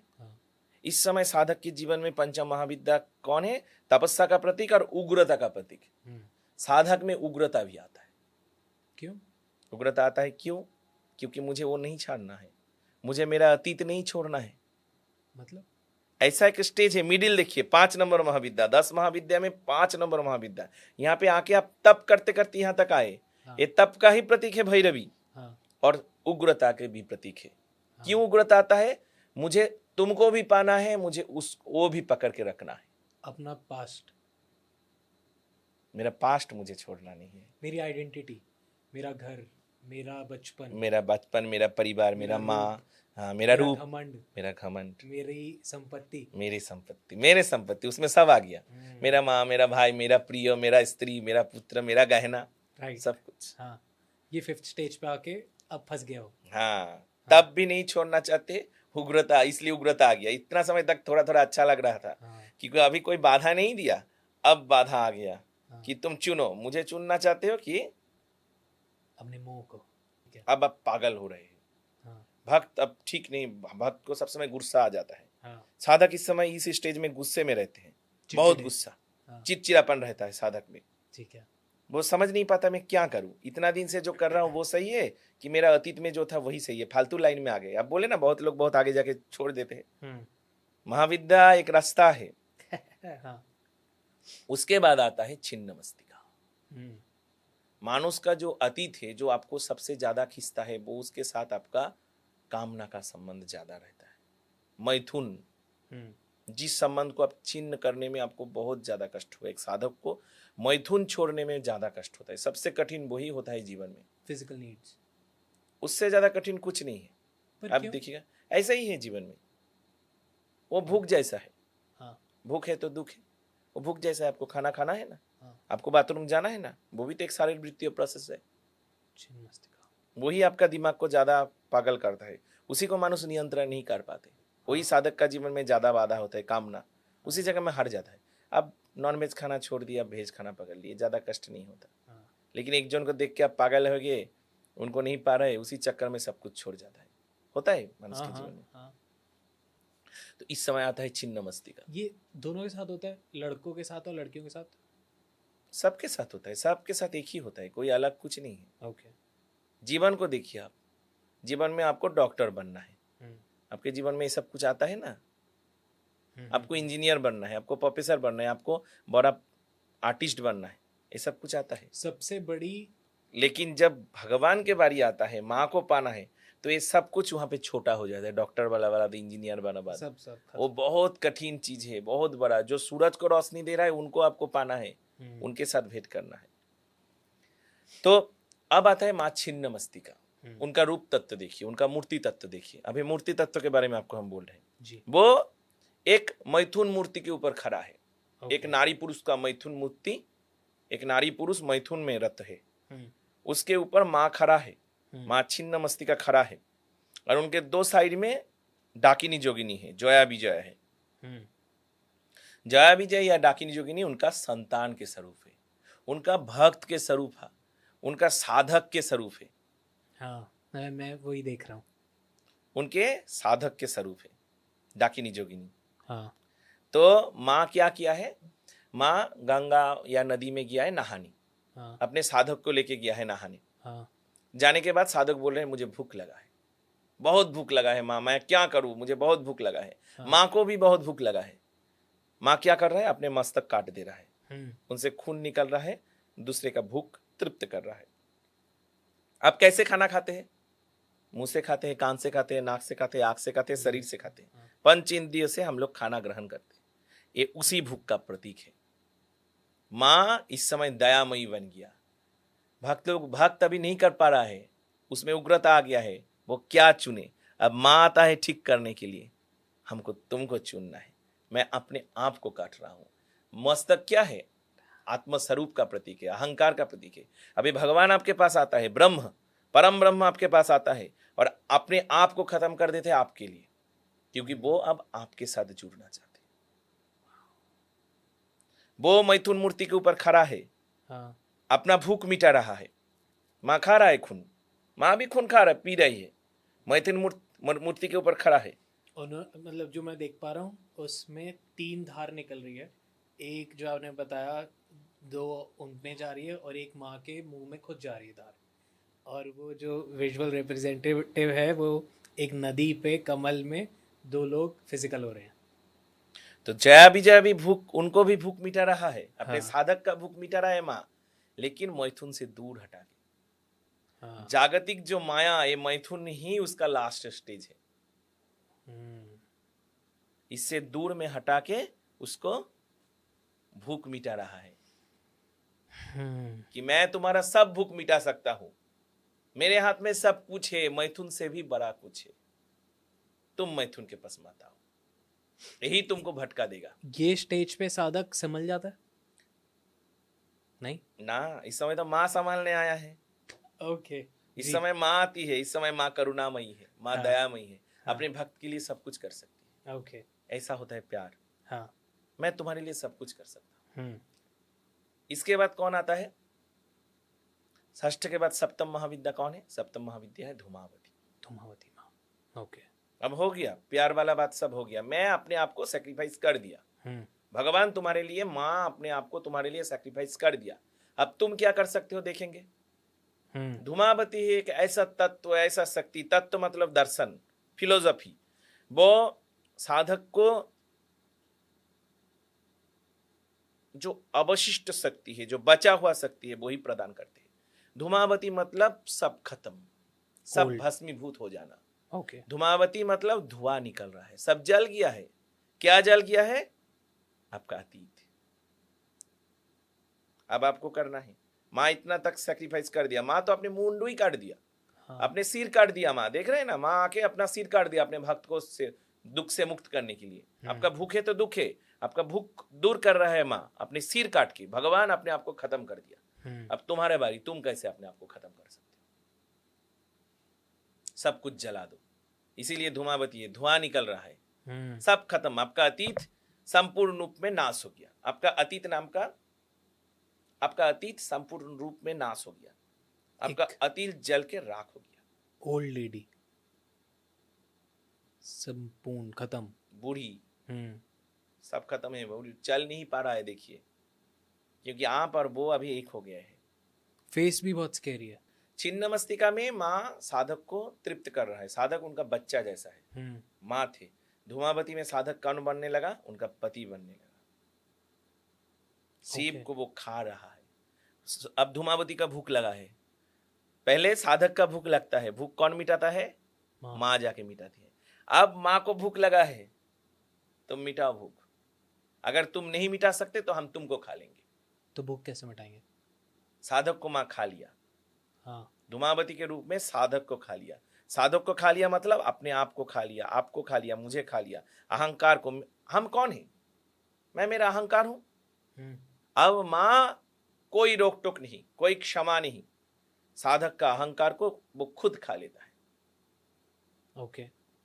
शिव उनका पति है। हाँ बच्चा नहीं, अब तुम पति बन गए हो। बच्चे के लिए माँ दयाशील है, पति के लिए नहीं। अब समान समान, मैं और तुम समान। मुझे अब तुम्हारा, मैं तुम्हारे पास अब आया हूं, तुमको अब मेरा भूख मिटाना है। शिव नहीं मिटा पाया। धूमावती का कहानी क्या है? माँ को भूख लगा, शिव के पास गया, तुम मेरा पति हो, मेरा भूख मिटाओ। हाँ, शिव भूख मिटी नहीं मिटा पाया, शिव को वो खुद खा लिया, इसीलिए वो विधवा है। एकमात्र माँ का रूप जहां पे माँ विधवा है। माँ के शरीर से धुआं निकल रहा है। ये धुआं क्या है? सब कुछ शेष होने का धुआं। ये तो बहुत स्कैरी है। साधक को अपने पूरा अतीत को भस्मीभूत करना पड़ता है। पर स्टेज पे तो डर जाएंगे लोग। आज तक सिर्फ शिव ही तो इनका साधक है। दसमा विद्या का क्रम, दसमा विद्या साधना सिर्फ शिव कर पाया, दूसरा कोई नहीं कर पाया। आप कोई कर भी पाइएगा, आप भी शिव हो जाइएगा। हम तो किसी के बारे में नहीं जानते कि कोई दसमा विद्या साधना में सिद्धि पाया है। कोई भी नहीं। कोई भी नहीं, सिर्फ शिव। जो करता है वो भी शिव बन जाता है। वाह। शिव छोड़ के और किसी के पास दरवाजा नहीं। अब देखिए, अब इसके बाद अतीत पूरा भस्मीभूत हो गया, अतीत पूरा छाई हो गया, हाँ, छाई बन गया, राख बन गया। अब आ रहा है अष्टम महाविद्या में बगलामुखी, जो येलो कलर का वस्त्र पहना हुआ है, जिनका रंग भी एकदम येलो टक टक कर रहा है। हाँ, उनका कौन साधना किया था? उनका विष्णु साधना किया था। विष्णु जी। विष्णु जी। बहुत बड़ा तूफान आ रहा था। बोला जाता है कि एक कहानी है, उनका कहानी भी हम थोड़ा बता देंगे। हाँ, हाँ, बहुत तूफान आ रहा था, सब कुछ तहस नहस होने वाला था। तो विष्णु जाके तपस्या किया हरिद्रा समुद्र के पास, और हरिद्रा समुद्र से माँ का उत्पत्ति हुआ। लेकिन दसमा विद्या तत्व में वो वाइटल चीज नहीं। दसमा विद्या तत्व में क्या है? वो अष्टम महाविद्या है। सब कुछ आपका अतीत राख हो जाने के बाद वो आएगा। वो कौन सा देवी है? वो स्तंभन का देवी है। स्तंभन क्या है जानते हैं? उसका एक साइंटिफिक कारण है। दिमाग से सिग्नल आता है, जो मानुष समझता है कि यही अंग से सब कुछ होता है, वो कुछ नहीं है। दिमाग से सिग्नल जाता है, वहीं पे जाके नियंत्रण करना पड़ता है। स्तंभन है अनियंत्रित शक्ति का प्रतीक, जिसको आप नियंत्रण नहीं कर सकते। वो क्या है? वो आपका मैथुन है, वो आपका कामना है। अतीत चला जाता है, लेकिन मनुष्य उसको नहीं छोड़ पाता। पर वो तो हमारा 6 स्टेज पे होने क्या ना, क्यों? 6 स्टेज में माँ समझाया कि मैथुन से भी बड़ा कुछ है, मैं हूं। हाँ, आप थोड़ा समझे। साधक ऐसा होता है, हाँ, साधक माँ से प्यार कर बैठा, हाँ, फिर आके उस चक्कर में फंस जाता है। माँ के साथ ही। माँ के साथ साधक आके फिर उस चीज को नहीं भूल पाता, मैथुन पर को छोड़ कैसे? नहीं पाता। पर अगर वो 6 स्टेज पे उसको सब समझा दिया माँ ने, माँ उस समय समझा नहीं। माँ उसका भूख मिटा रहा है, उसका भोग को तृप्त कर रहा है माँ। साधक इतना दूर आ गया, तब उसको भूख लगा है, मुझे मेरा अतीत चाहिए, मुझे खाना है। मतलब थोड़ा सा इसको मैं आराम से करता हूँ, हाँ। क्योंकि ऑडियंस और मेरे को समझने में मुश्किल हो जाएगी। थोड़ा सा मैं इसको और आसान करना चाहूँगा, क्योंकि मेरे भी सर से ऊपर चला जाएगा और ऑडियंस के भी। सो 6 स्टेज पे एक साधक को सबसे ज़्यादा सेक्सुअल नीड महसूस हो रही है, या फिर उसको होती आ रही है। अब यहाँ पे माँ ने उसकी सेक्सुअल डिज़ायर को कंप्लीट कर दिया। वो सिर्फ सेक्सुअल डिजायर नहीं है, वो पूरा जगत को दर्शा रहा है। ओके। क्योंकि वो जो डिजायर है, जो इच्छा के बारे में आप बोल रहे हैं, वो ये जो जगत है, जो संसार है, जो माया है, उससे सबसे ताकत बन सकती है। काम सबसे शक्तिशाली दो से, हाँ। काम सबसे शक्तिशाली रिपु है, इसीलिए उस रिपु को दर्शा रहा है। पूरा जगत को दर्शा नहीं सकता। एक सिंबल है, जो मैथुन मूर्ति आप देख रहे हैं, हाँ जी। वो एक सिंबल है। हाँ। क्या सिंबल है? कि इस जगत में जो माया है, जो सबसे बड़ा माया, जो तुमको खींचता है, तुमको पीछे टानता है, तुम्हारा जो सबसे बड़ा अतीत है, इसमें सबसे वाइटल है, ठीक है, मैथुन है। हाँ। इस स्टेज में माँ के उनको तो समझाया। मतलब मैं इसको ऐसे जानना चाह रहा हूँ कि मैं साधना कर रहा हूँ, अब इस स्टेज में मेरे को क्या महसूस होगा? आपको भूख लगा है, आप भूख से पागल हो रहे हैं, आप मर जा रहे हैं। मतलब मेरे को सेक्सुअल नीड है। हाँ, इसको ऐसे समझते हैं इजी वे में जी, कि मैं सहज बहुत- में आप बोल सकते हैं। मेरे को बहुत सेक्स करने का मन हो रहा है हाँ। बेसिकली। तो अब इस स्टेज पे, पर मैं साधक भी हूँ, मैं साधना भी कर रहा हूँ। ये तो आप साधक के लिए शोभा नहीं पाता। हाँ, पर मैं कर नहीं सकता ये, बट मेरे को आप नियंत्रण नहीं कर पा रहे, आप भूख से मरा जा रहे हैं। ओके। तब माँ का आके भूख मिटा दिया। तो वो कैसे होगा? वो माँ किया, आपके कैसे? पास वो प्रस्तुत किया। माँ ही तो महामाया है, ये तो उनका नाटक है पर इसमें तो मैं उलझ गया, तो मैं फंस नहीं गया? गलती तो हो गई मेरे से ना। आपसे तो गलती हुआ। माँ आपको फिर एक चांस दिया, जीवन में फिर आपको चांस देगा इस स्टेज में। कॉम्प्लिकेटेड। मैं फिजिकल किसके साथ हुआ? आप जिनके साथ होना चाहते हैं, माँ उनको ही हाजिर करेगा आपके सामने। और इस मानिए stage आप में- इस स्टेज में, आपको हम बोले इस स्टेज में आपको मानिए मटन खाना है, हाँ सब लोग भक्त लोग देख रहा है, हाँ ये बात बार बार बोलने से लोग को थोड़ा ई लग सकता है, ठीक है ठीक है, इसीलिए हम बोले मानिए मटन खाना, मटन पे आ जाते हैं। हाँ मटन खाना चाहते हैं कोई, हाँ। तो साधक के लिए मानिए मटन निषिद्ध है। हाँ हम ऐसे उदाहरण के तरफ, एग्जाम के तरफ बोले मटन निषिद्ध है, लेकिन आपको खाना है, तो इस 6 स्टेज में आके माँ आपके लिए वो हाजिर कर रहा है। आप जो चाहते हैं, आपको मानिए गरम मसाला वाला मटन खाना है, आपको जीरा वाला मटन खाना है, आपको काचा लंका वाला मटन खाना है, आपको गुलाब फूल चाहिए, आपको कमल का फूल चाहिए, आपको क्या चाहिए, आप जो चाहते हैं वही हाजिर कर रहा है माँ। ठीक है। उसी का प्रतीक है ये 6 स्टेज। अब इस 6 स्टेज पे क्या मेरे को अगर मटन खाने का तो मन बहुत कर रहा है, माँ खिला रहा है, पर मेरे को खाना चाहिए। माँ खिलाएगा तो आपको, ओके आपको खिलाएगा भी, समझाएगा भी। ओके, इसके बाद खिलाने के बाद आएगा वो स्टेज हम आते हैं अब। कि अब हमको खिलाओ। ओके इतना समय तक तो आप साधारण थे, लेकिन पंचम आप अतिक्रम करके 6 में आ गए। छिन्न मस्त आपको खिला दिया, आप जो चाहते आपको दे दिया। हाँ, अब आपसे वो चाहेगा धूमावती में कि मैं चाहता हूं जो, अब तुम पूर्ण करो, और तुम वो चाहे करने हम के तुमको बाद- दे दिया। इससे पहले कोई शर्त नहीं था। हाँ इससे आगे का जो स्टेज है, आप इतना स्टेज आए, एक साधक काली से, तारा से, भुवनेश्वरी से, सोरसी से, इतना स्टेज अतिक्रम करके आया 10वां विद्या में, लेकिन 6 नंबर स्टेज में आके कोई शर्त नहीं था। साधक सोचा कोई शर्त नहीं है, आसान था। हाँ मैं तो पहले मेरा अतीत जैसा था अभी भी वैसा ही बन गया, हाँ, लेकिन वैसा नहीं बना। अब बदल गया। तुम मेरे हो चुके हो, फिर भी तुमको भूख लग रहा है, ठीक है हम तुमको खिला देंगे। तुम्हारे लिए मैं अपने आप को भी खत्म कर सकता हूँ, लेकिन मेरे लिए तुम अपने आप को खत्म कर सकते हो क्या? ओके, जब तुम्हारे लिए मैं अपने आप को खत्म किया 6 महाविद्या में, तब तो तुमको नहीं समझ में आएगा। तुम चाह रहा हो कि मैं माँ मुझे ये चाहिए, माँ तुम्हारे सामने उसी को हाजिर कर दिया। तुम सोचे कि हमको कमल का फूल चाहिए, कमल का फूल ही तुम्हारे सामने हाजिर कर दिया। हाँ, तुम सोचे मुझे वो मानुष चाहिए, वो व्यक्ति चाहिए, माँ तुम्हारे सामने वही व्यक्ति को हाजिर करेगा। यही तो महामाया है, उनके हाथ में सब कुछ है, वो क्या नहीं कर सकता। तुम्हारे लिए सब कुछ वो कर सकते हैं, माया उन्हीं के हाथ में है। वो ऐसा कर देगा कि वो ही तुम्हारे लिए पागल हो जाएगा। तुम सारा जीवन जिनके लिए पागल हुए, इस स्टेज में आके माँ उनको तुम्हारे लिए पागल कर सकता है। माँ में इतना पावर है ना जी। तो तुम मांगा माँ से, माँ मुझे भूख लगा है, हाँ, मुझे ये खाना है। माँ का सिर माँ अलग कर रहे हैं। आप सोचिए, माँ का खून दे रहा है, इससे बड़ा जगत में कुछ होता है? इस समय माँ अपने खून भी दे देगा अपने बच्चे को, क्योंकि मेरा बच्चे को भूख लगा है, मेरे बच्चे को जो खाना है मैं दूंगा। ये पूरा संसार तो उनका है। आप सोचिए, जो महामाया है, जो माँ काली है, जो माँ श्याम सुंदरी है, पूरा संसार, पूरा ब्रह्म, पूरा जगत वो है, सब उनका खून है। अपना खून का एक एक कतरा है सब कुछ। ये फूल उनका है, ये पाता उनका है, सूरज उनका है, कोई लड़का उनका है, कोई लड़की उनकी, सब वो ही है, अलग कुछ नहीं है। वो साधक के लिए अपनी सिर भी कर सकता है। मैं तुम्हारे लिए सब कुछ कर सकता हूँ। प्यार में होता है ना, मैं तुम्हारे लिए जान दे दूंगा। ये प्यार तो वैसा ही प्यार है। माँ तुमसे प्यार किया, तुम मुझसे प्यार करते हो ना, तुम इतना दूर आए हो ना, तो मैं तुम्हारे लिए अपनी जान भी दे दूंगा। लेकिन धूमावती में वो शर्त आरोप हो गया कि मैं तुम्हारे लिए जान दिया, मैं तुमको समझा दिया कि मैं कितना प्यार करता हूं, अब तुम देखो कि तुम मुझसे कितना प्यार करते हो। तो माँ धूमावती की साधना कोई नहीं कर पाया शिव जी के अलावा? क्यों नहीं कर पाएगा? कर सकते हैं, माँ चाहेगा तो जरूर कर सकते हैं, लेकिन ये स्टेज है, एक क्रम है।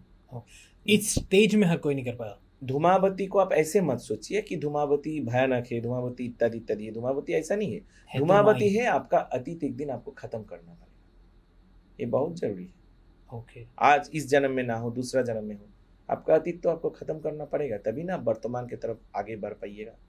जीवन में देखिए, आज आप एक दिन कॉलेज में पढ़ते थे, जिस दिन आप कॉलेज छोड़े, कॉलेज से आप यूनिवर्सिटी में जा रहे थे, तो आपको दुख हुआ ना, आपका बहुत सारा दोस्त आपसे बिछड़ गया ना। तो यही एक स्टेज है, ऐसा ही स्टेज है। आपने बताया शिव जी ही थे जिन्होंने 10 महाविद्या की साधना की थी, बाकी सब ने 1-1, 2-2 साधना करी है, ऐसे कर सकते हैं, वो भी बहुत कठिन है। ओके, वो भी बहुत कठिन है। अब आएगा बगलामुखी जी। अष्टम महाविद्या के रूप में। वो क्या कर रहा है? वो अनियंत्रित शक्ति का प्रतीक। आपका जीव क्या है? जीव है लालसा का प्रतीक। सिंबल देखिए, सिंबल क्या है? जीव मतलब क्या है? जीव है लालसा का प्रतीक। जीव है अनियंत्रित शक्ति का प्रतीक। आप कुछ भी बोल सकते हो हाँ, मुंह से, जो बोल सकते हो बोलो। झूठ बोल सकते हो, सही बोल सकते हो, गलत बोल सकते हो, जो इच्छा बोल सकते हो। हाँ। राजा को भी गाली दे सकते हो। हम्म। माँ जीभ को पकड़ के रखा है और एक हाथ में मुगुर लेके। ऐसे माँ चतुर्भुजा, लेकिन तांत्रिक रूप में दिखाया गया कि माँ दो द्विभुजा है, बगलामुखी माँ। तो एक हाथ में जीभ पकड़ा हुआ है, एक हाथ में मुगुर लेके रखा है। जीव है अनियंत्रित शक्ति का प्रतीक, वो स्तंभन का देवी है। मानुष भी सोचता है कि मेरा शरीर का यही अंग, यही जो ऑर्गन है, वो मेरा अनियंत्रित शक्ति का प्रतीक, मुझे दोषी बनाता है। लेकिन वो दोष अंग का नहीं है, वो दोष कहाँ पे है? दिमाग में है, सोच में है। इसलिए माँ जीभ में नहीं मार रहा है, माँ माथे में मार रहा है। असुर का माथा में मार रहा है, हेड में मार रहा है।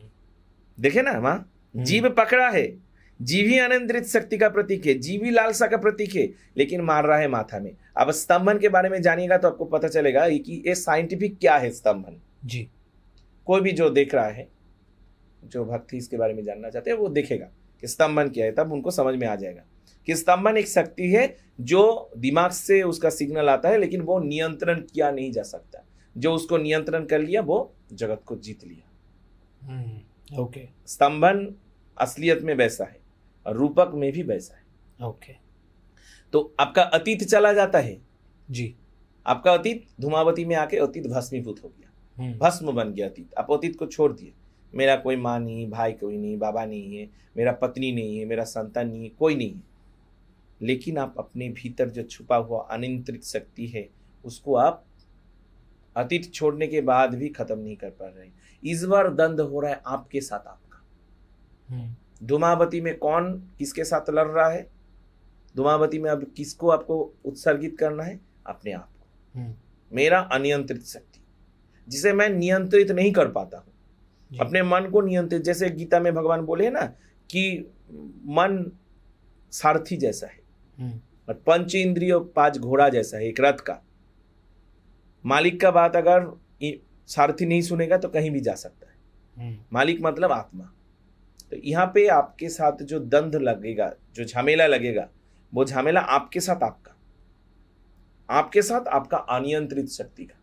गीता में भगवान बोले हैं ना कि तुम्हारा शत्रु कौन है, तुम्हारा मित्र कौन है? बोले मेरा शत्रु हम कौरव है, मित्र आप है ना। तुम्हारा अनियंत्रित मन तुम्हारा सबसे बड़ा शत्रु है यार, तुम्हारा नियंत्रित मन तुम्हारा सबसे बड़ा मित्र है। तो इस बार जो द्वंद्व है, लास्ट देखिए, इतना परीक्षा हो गया, माँ आपके लिए अपने आप को डेडिकेट कर दिया जी। आप भी आके अपने आप का अतीत को भस्मीभूत कर दिया। हाँ। आपने सब कुछ छोड़ दिया, तुमको हम प्यार करते, मुझे यार कोई नहीं चाहिए।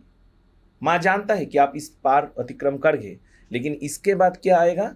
आपके भीतर जो अनियंत्रित शक्ति, अपने आप के साथ आप पर नहीं उठ रहे, आप कुछ नहीं कर पा रहे। आप तो चाहते हैं, हम तो सब छोड़ दिया माँ, मैं जिससे प्यार करता था उसको भी छोड़ दिया, मैं तुम्हें चाहता हूं, लेकिन आप नहीं कर पा रहे। तब माँ खुद आएगा। छिन्नमस्तिका में भी खुद आया था, इसमें भी खुद आ रहा है, और आपको नहीं मार रहा है। आपका अनियंत्रित शक्ति को माँ पकड़े है, लेकिन मार रहा है जहां पे शत्रु है, माथा में, जहां से वो भेज रहा है सिग्नल। हो गया, सब परीक्षा में आप अतिक्रम कर लिए। आपके भीतर वो छुपा हुआ अनियंत्रित शक्ति वो भी खत्म हो गया। ठीक है। अब आ रहा है मातंगी, उच्छिष्ट भैरवी। अब साधक का सब खत्म हो गया, अब है प्यार वाला बात। ओके। उच्छिष्ट भैरवी कौन है? वो ज्ञान का देवी है। अब आप असली ज्ञान में जा रहे हैं। ये जगत मिथ्या है, ये जगत माया है, सब कुछ अब समझ गए हैं, असली ज्ञान में जा रहे हैं। वो कैसा है? उनके पास आप अब जैसे भगवान का भोग लगाते हैं, माँ काली का भोग लगाते हैं, शिव जी का भोग लगाते हैं, कैसे लगाते हैं? बढ़िया खाना बनाते हैं, तब उनको लगाते हैं, वो खाता है ना। धूमावती तक, बगलामुखी तक ऐसा ही चलेगा। बगलामुखी को भी आप भोग रन्ना करके दे सकते, माँ काली को भी आप भोग बना के दे सकते। ठीक है। लेकिन मातंगी को क्या दीजिएगा? क्या भोग लेके गए, वो तो नहीं खाएगा, फिर वो बैठा रहेगा, उनका भोग नहीं लगेगा।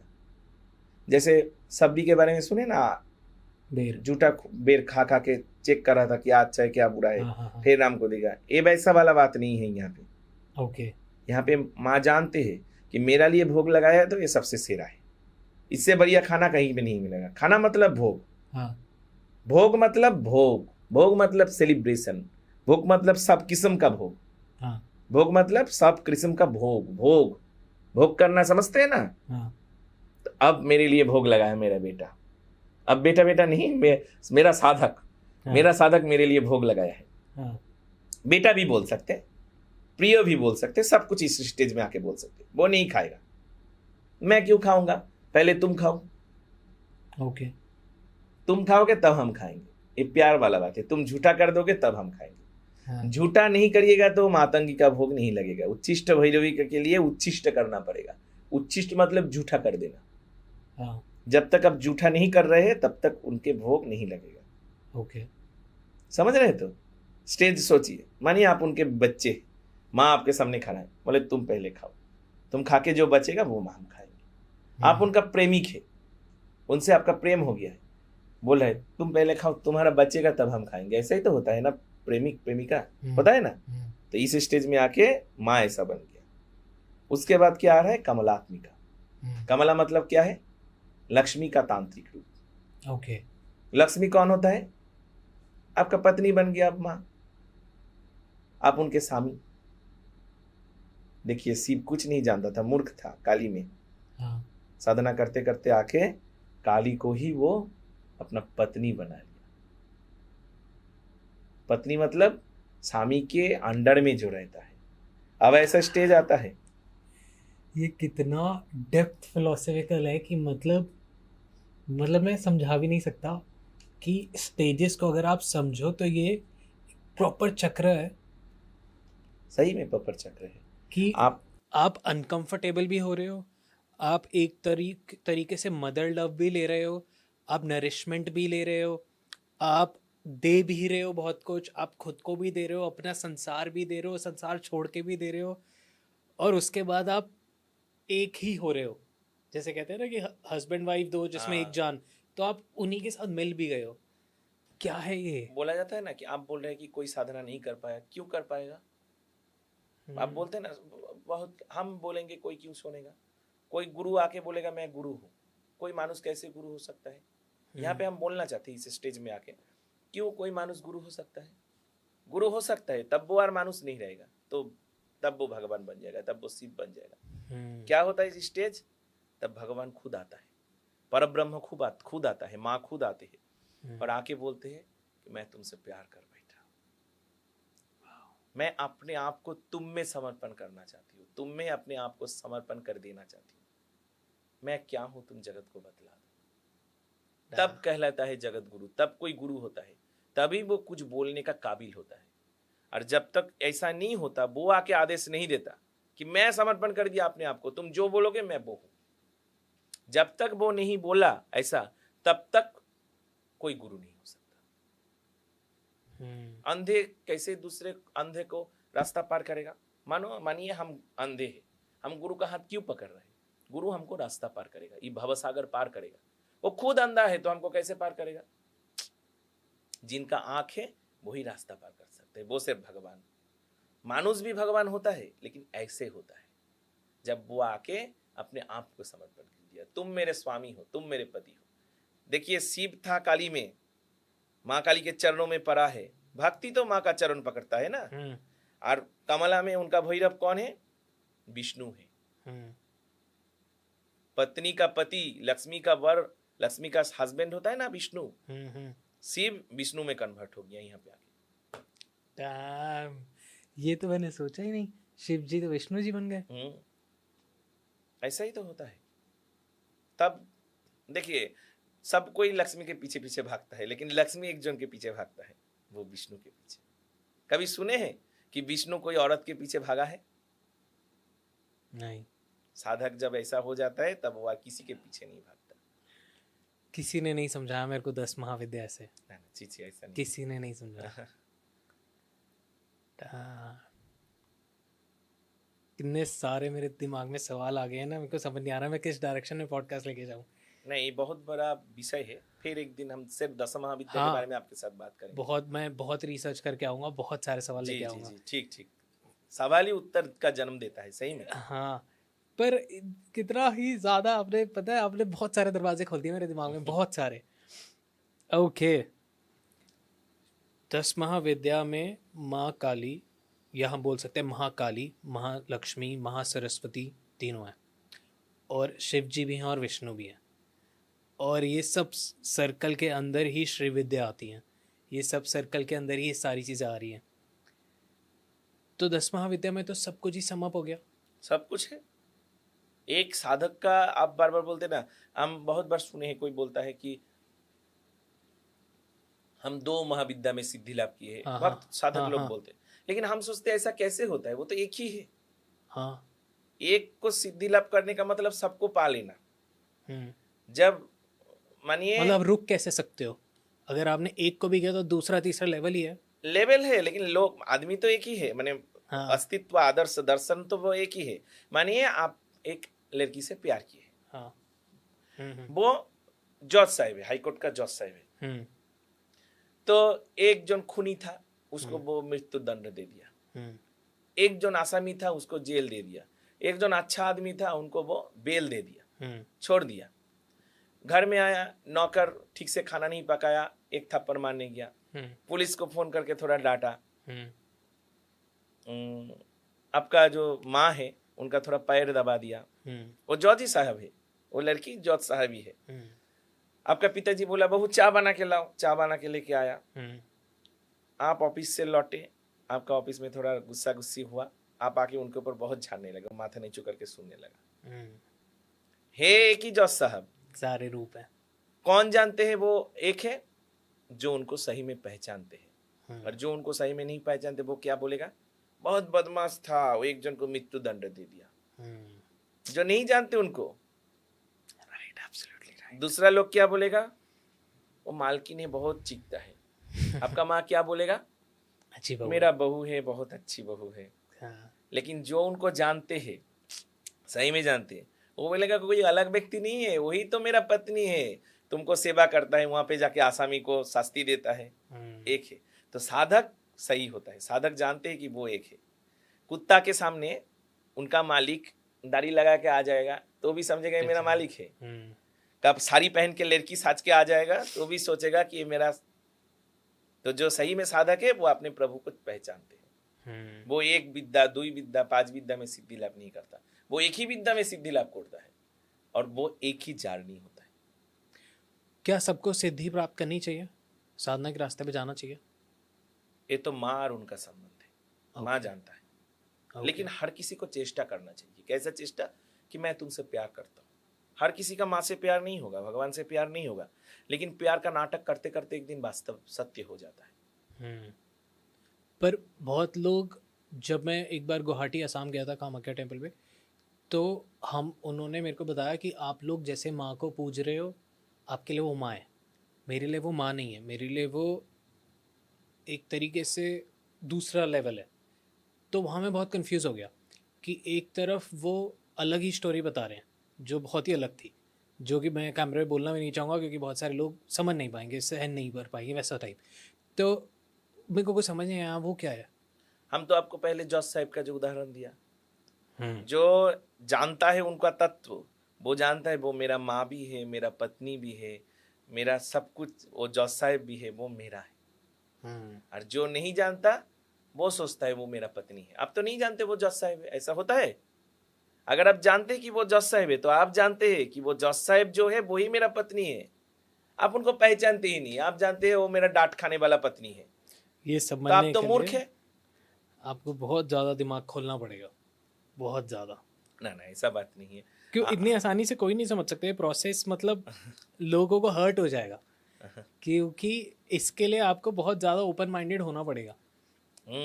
कि अगर आप एक ही चश्मा पहन के दुनिया देखोगे तो आपको एक ही कलर नजर आएगा, तो आपको समझना पड़ेगा। आप लोग की यहाँ पे लिखा गया ये तत्व है वैष्णव दर्शन का तात्विक दर्शन। उसमें बोल रहा है भक्ति का स्टेज, भक्ति कैसा होता है। बोल रहा है भक्ति पहले होता है शांतो भक्ति। भक्ति का पहला स्टेज है शांतो।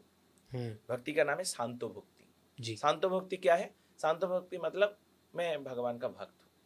सब लोग ऐसा ही मानते हैं, मैं भगवान का भक्त हूँ, वो भगवान ही, वो ऐश्वर्यशाली है, उनका कोई आदि अनंत वो है, मैं छोटा सा हूँ।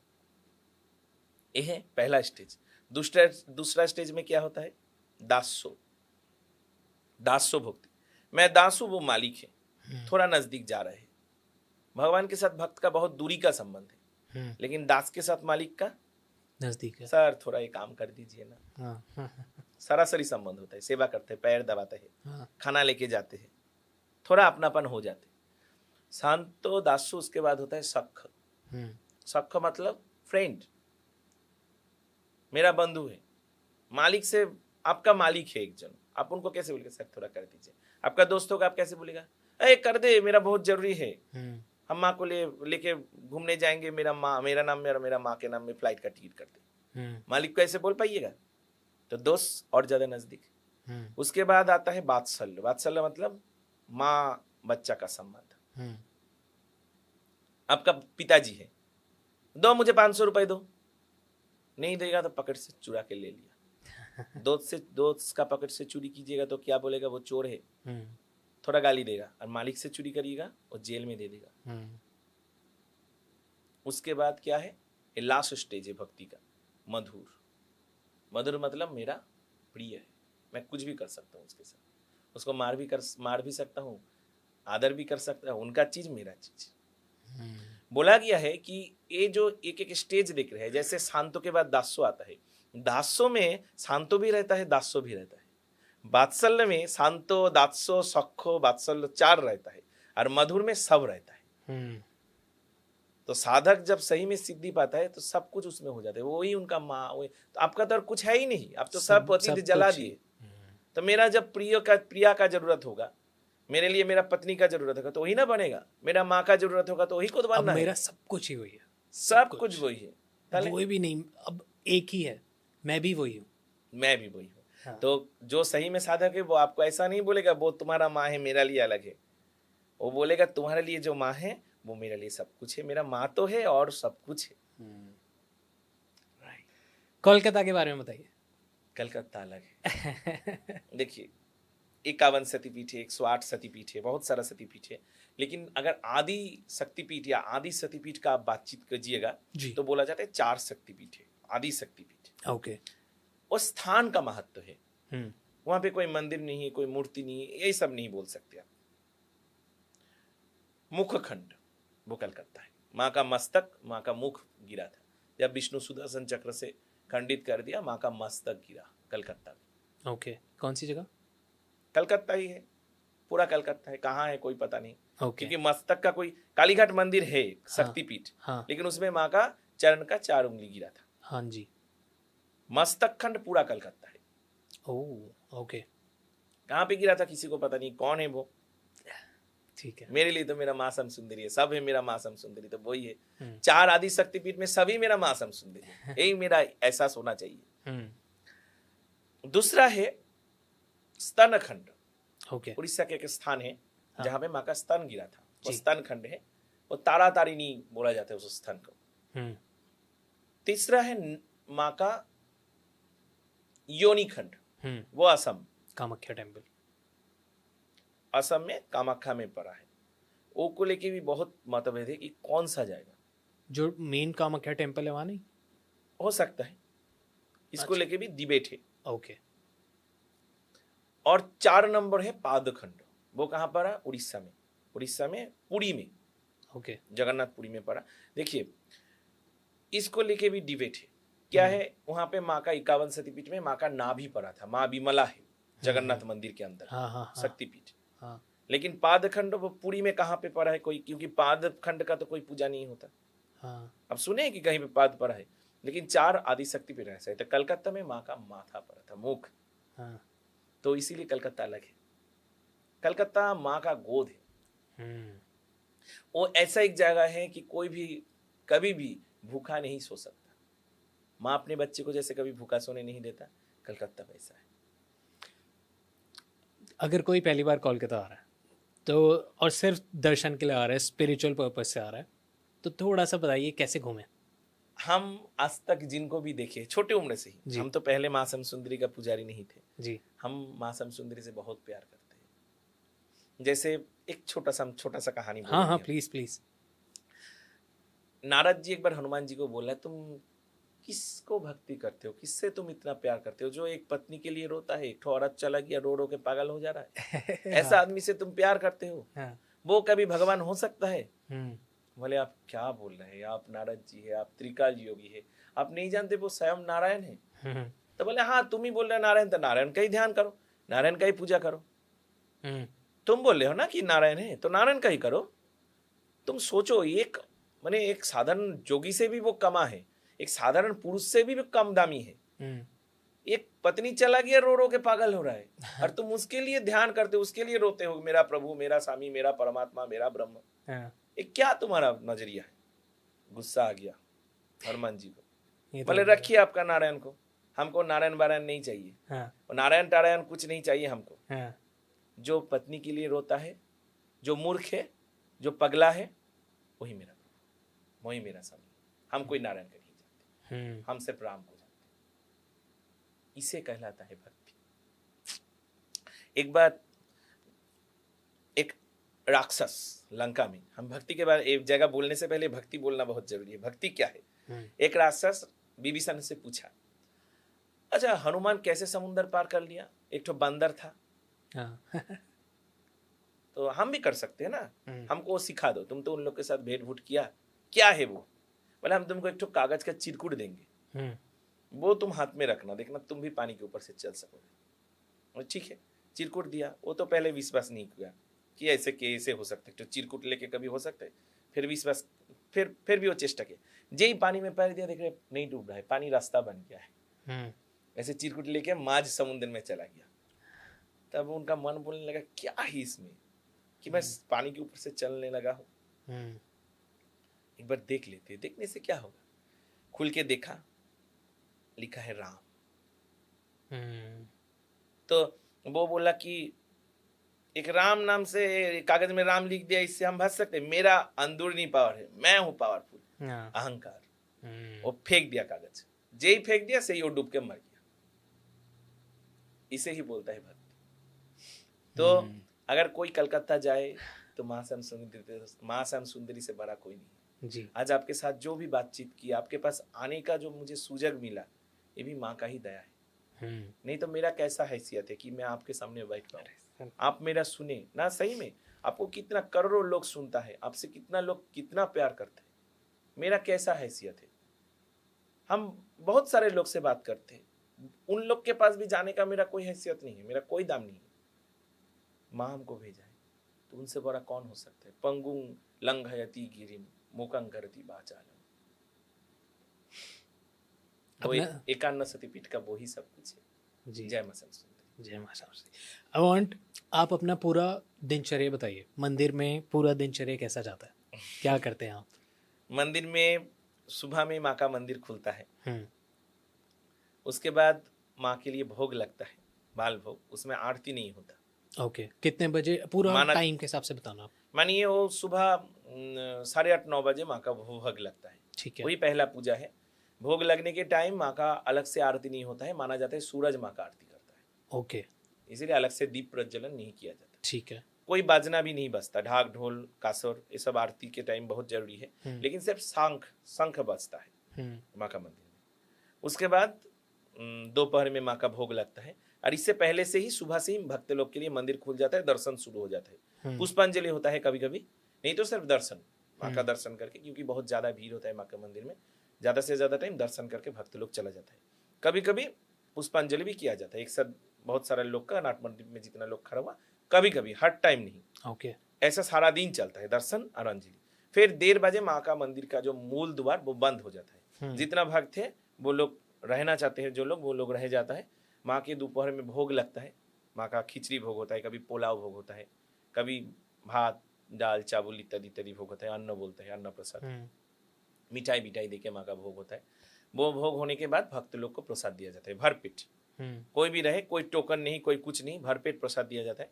फिर 4 बजे माँ का मंदिर खुलते हैं। 4 बजे मंदिर खुलने के बाद फिर दर्शन शुरू होता है, संभव हो तो अंजलि भी होता है।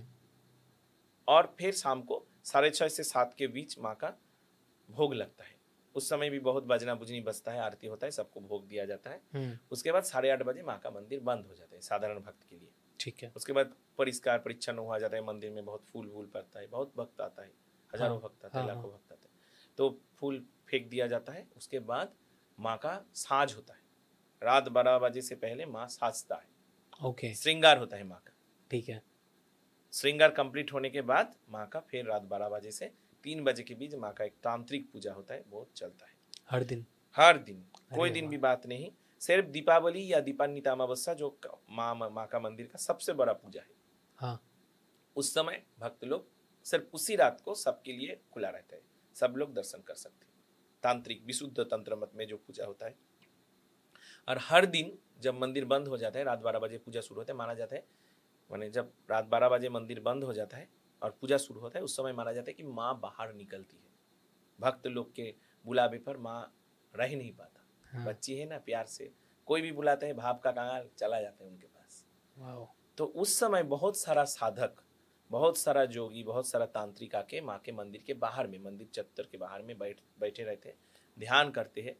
बहुत लोग में ये मान्यता है कि वो उस समय हवन करता है, तांत्रिक हवन करते हैं, बलि भी प्रदान करते हैं, सब कुछ करते हैं, लेकिन देख के लगता है कि सिर्फ उनका शरीर बैठा है, ध्यान कर रहे हैं। वो माँ के साथ साथ कहाँ चला जाता है और माँ के सामने जाके हवन करता है, वाओ! लेकिन उनका शरीर मंदिर के सामने बैठा रहता है ध्यान मुद्रा में। तो बहुत सारा भक्त लोग, साधक लोग वहाँ पे जाते हैं माँ का उस दर्शन प्राप्त करने के लिए। तो रात को तांत्रिक पूजा में क्या होता है? कैसे होती है? वो एक गोपनीय पूजा है वो नहीं बता ना, सकते? वो कोई दर्शन भी नहीं कर सकता। ओके, मंदिर का भी जो साधारण भक्त लोग या स्टाफ लोग, जो पुजारी भी है, वो लोग भी नहीं करता। जो पूजा करता है वो करता है, उनके साथ एक जन रहता है। ऐसा 2-3 पुजारी ही है जो इस करते रात का पूजा में भाग लेते हैं। आप हम करते हम करते हैं, हम करते हैं माँ का वो पूजा। जय माँ सबसे हो? बड़ी। ओके, और माँ का एक बहुत जनप्रिय कहानी है। जी बताइए ना। ये बंगाल में, असम में, उड़ीसा में, मणिपुर में, जी। बहुत, त्रिपुरा में हुँ, बहुत चलता है ये हुँ, कहानी। भक्त लोग बहुत माने आनंद के साथ ये सुनते हैं। बताइए। ये है माँ का अपीयरेंस डे, आविर्भाव दिवस, जिस दिन माँ का जन्मदिन है। जो ब्रह्मांड को जन्म दिया, उनका जन्मदिन हम लोग मनाते हैं, हाँ, भक्त लोग मनाते हैं। जी। सिर्फ मनाते नहीं, आप सोच के आश्चर्य हो जाइएगा, ये मंदिर का नियम नहीं है, मंदिर में होता भी नहीं है, लेकिन भक्त लोग नाट मंडप में आके काटता है, मंदिर के बाहर काटता है, केक काटता है ओह वाओ! और चिक चिक के हैप्पी बर्थडे श्याम सुंदरी माँ ऐसा बोल बोल के करता है। अरे वाह! बहुत लोग केक काटता है। ओके। मैंने देखिए भाप क्या है, हम लोग का मंदिर प्योर वेज है, हुँ, प्याज लहसुन भी नहीं चलता।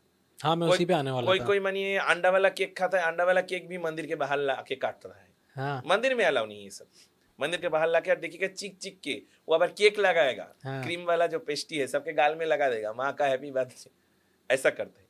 तो वो दिन मंदिर में भी बहुत सारा, हर दिन प्रसाद भक्त लोग को फ्री में खिलाया जाता है। उस दिन भी होता है, लेकिन उस दिन बहुत किस्म का भोग बनता है। हुँ, तो जो मंदिर का पुजारी मंदिर के लिए बाजार करने गया, हुँ, माँ का भोग के लिए, तो बाजार करने गया, बाजार में देखा छोटी सी बच्ची एक ठो काला रंग माँ के जीभ लगा के, हाथ लगाया, खरा लगाया, सब लगाया, काट का हाथ लगा के भीख मांग रहा है सबसे। पुजारी के पास आके बोल रहा है कि मुझे पैसा दो, हम चावल केला खाएंगे। पुजारी को गुस्सा आ गया कि ये बहुत सियाना बदमाश बच्चा है, हाँ, देखो कितना सियाना, हमको आके बोल रहे चावल केला खाएगा, जानते हैं हम पुजारी हैं, हाँ, मैं थोड़ा ई हो जाऊंगा, मैंने मेरा थोड़ा भाव आ जाएगा, ऐसा सोच के बोल रहे हैं। ऐसा पुजारी को गुस्सा आ गया, हुँ, एकदम धक्का मार के फेंक दिया। अरे ओह! चालाक बच्ची, जा जाके काम करके खा। तब वो थोड़ा उठा और बहुत तेज बच्ची था, वो थोड़ा रोने का नाटक करके बोला, अगर काम ही मिलता तुम्हारे पास आते, हाँ, थोड़ा सा चावल केला ही तो मांगा, हाँ, तुमसे क्या मांगा, सोना हीरा तो नहीं मांगा, जाओ तुमसे नहीं लगेगा, हम ठीक मांग लेंगे। हाँ, ऐसा बोल के वो चला गया। वो भी बाजार घाट करके घर में आ गया, मंदिर में आ गया। पूजा के टाइम माँ का एकमात्र घी का दिया से माँ का पूजा होता है। तो आरती के टाइम जब आरती करने गया पुजारी, देख रहे हैं माँ नहीं है मंदिर में, गर्भगृह में माँ नहीं है। वो सोचा अंधकार है, शायद हमको दिखाई नहीं दे रहा है, तो वो लाइट दिया माँ के सामने लेके जाके देखा माँ नहीं है। वो पूरा डर गया, ओह! ऐसे पीछे हट गया। पीछे हटने के बाद देख रहे छम छम छम छम ऐसा आवाज, नुपुर का आवाज। सोच रहे कहाँ हम सुने, सुबह में ऐसा ही आवाज सुना था, अभी देख रहे हैं वैसा ही आवाज हो रहा है। उसके बाद शिव भी कैसा मरा, माँ का मंदिर में देखिएगा, शिव भी छोटा किशोर जैसा, 10-11 साल का लड़का जैसा होता है ना, थोड़ा तंदुरुस्त लड़का, वैसा ही माँ का शिव। तो वो भी मरा मानुष जैसा गिरा हुआ है, हाथ पैर कैसे छोड़ दिया है। उसके बुक के ऊपर हट करके एक तो पायर पड़ा छम करके, और शिव जिंदा हो गया। शिव एकदम छोटा बच्चा जैसा हो गया और उनका पैर माँ का पैर उनका हृदय में पड़ गया और देखा अंधकार से हाथ आया और ऐसे बोला, मुझे चालकला अभी भी नहीं दोगे क्या, मुझे चालकला दो ना। वो ऐसा देख के वो अचेतन हो गया वो पुजारी। और उस समय हो सकता है कि उनका मन में हो या आकाशवाणी हुआ हो कि मैं सिर्फ अमीरों का माँ नहीं हूँ, मैं गरीबों का भी माँ हूँ। एक मुठ्ठा चावल और एक पका कला जो भी मेरे लिए आएगा उनका हर मनोवासना पूर्ण होगा। और ये सबका सामर्थ्य में है, कोई भी दे सकता है। इसीलिए यही मेरा मुख्य प्रसाद है। जय मां सरस्वती। जय मां सरस्वती। आप भी बहुत अच्छे हैं, हमको भी बहुत अच्छा लगा, फिर एक बार आपके साथ आएंगे। 100%। मेरे पास अभी भी बहुत सारे सवाल हैं और मैं समय आपकी फ्लाइट है हाँ तो बस वो दिक्कत ना हो, बट मैं चाहूँगा कि मैं आऊँ मंदिर और मैं आपसे वहाँ मिलूँ। बस मैं मंदिर आना चाहूँगा, जय मां बहुत सरस्वती। बहुत अंदर से है। और थैंक यू सो मच आने के लिए। आखिरी सवाल मेरा सबसे यही रहता है, आपसे भी पूछूंगा, कैसा रहा आपका एक्सपीरियंस हमारे साथ? बहुत अच्छा लगा। हम क्या बोल सकते हैं, देखिए हम हर समय आप जैसा जो भी है सबको ये बात बोलते हैं, कॉमन बात है, लेकिन जानिएगा कॉमन बात भी कभी कभी बहुत महत्वपूर्ण हो जाता है। जी। शंकराचार्य कौन थे? आदि शंकराचार्य, वो एक प्रचारक थे। उनको जगत याद रखा। उस समय भी बहुत बड़ा बड़ा पुजारी होंगे, कोई याद नहीं रखता पुजारी लोग को। मुझे भी सब लोग एक दिन भूल जाएगा, मैं एक साधारण पुजारी हूँ। लेकिन आप लोग जो लोग इस जगत के लिए, धर्म के लिए, हमारे सनातन दर्शन के लिए, आदर्श के लिए आप प्रचार कर रहे हैं, आपको माँ चुना है, आप सबको माँ चुना है आपको अमर करने के लिए। काली शब्द क्या जानते हैं? काल मतलब क्या है? काल मतलब टाइम। काल के साथ ई प्रत्यय, संस्कृत भाषा में प्रत्यय का भी अर्थ होता है। ई एक स्त्रीलिंग प्रत्यय है। स्त्रीलिंग प्रत्यय काली, काल के साथ जुड़ने के बाद काली नामक शब्द का निष्पत्ति करता है। काली नामक शब्द प्रस्तुत होता है। काली कोई स्त्रीलिंग शब्द नहीं है, ई प्रत्यय स्त्रीलिंग है। वो मिलने के बाद काल बन जाता है काली। काली कौन है? जो अपने भक्त को, अपने प्रिय को, अपने साधक को काल उत्तीर्ण कर दे, अमर कर दे।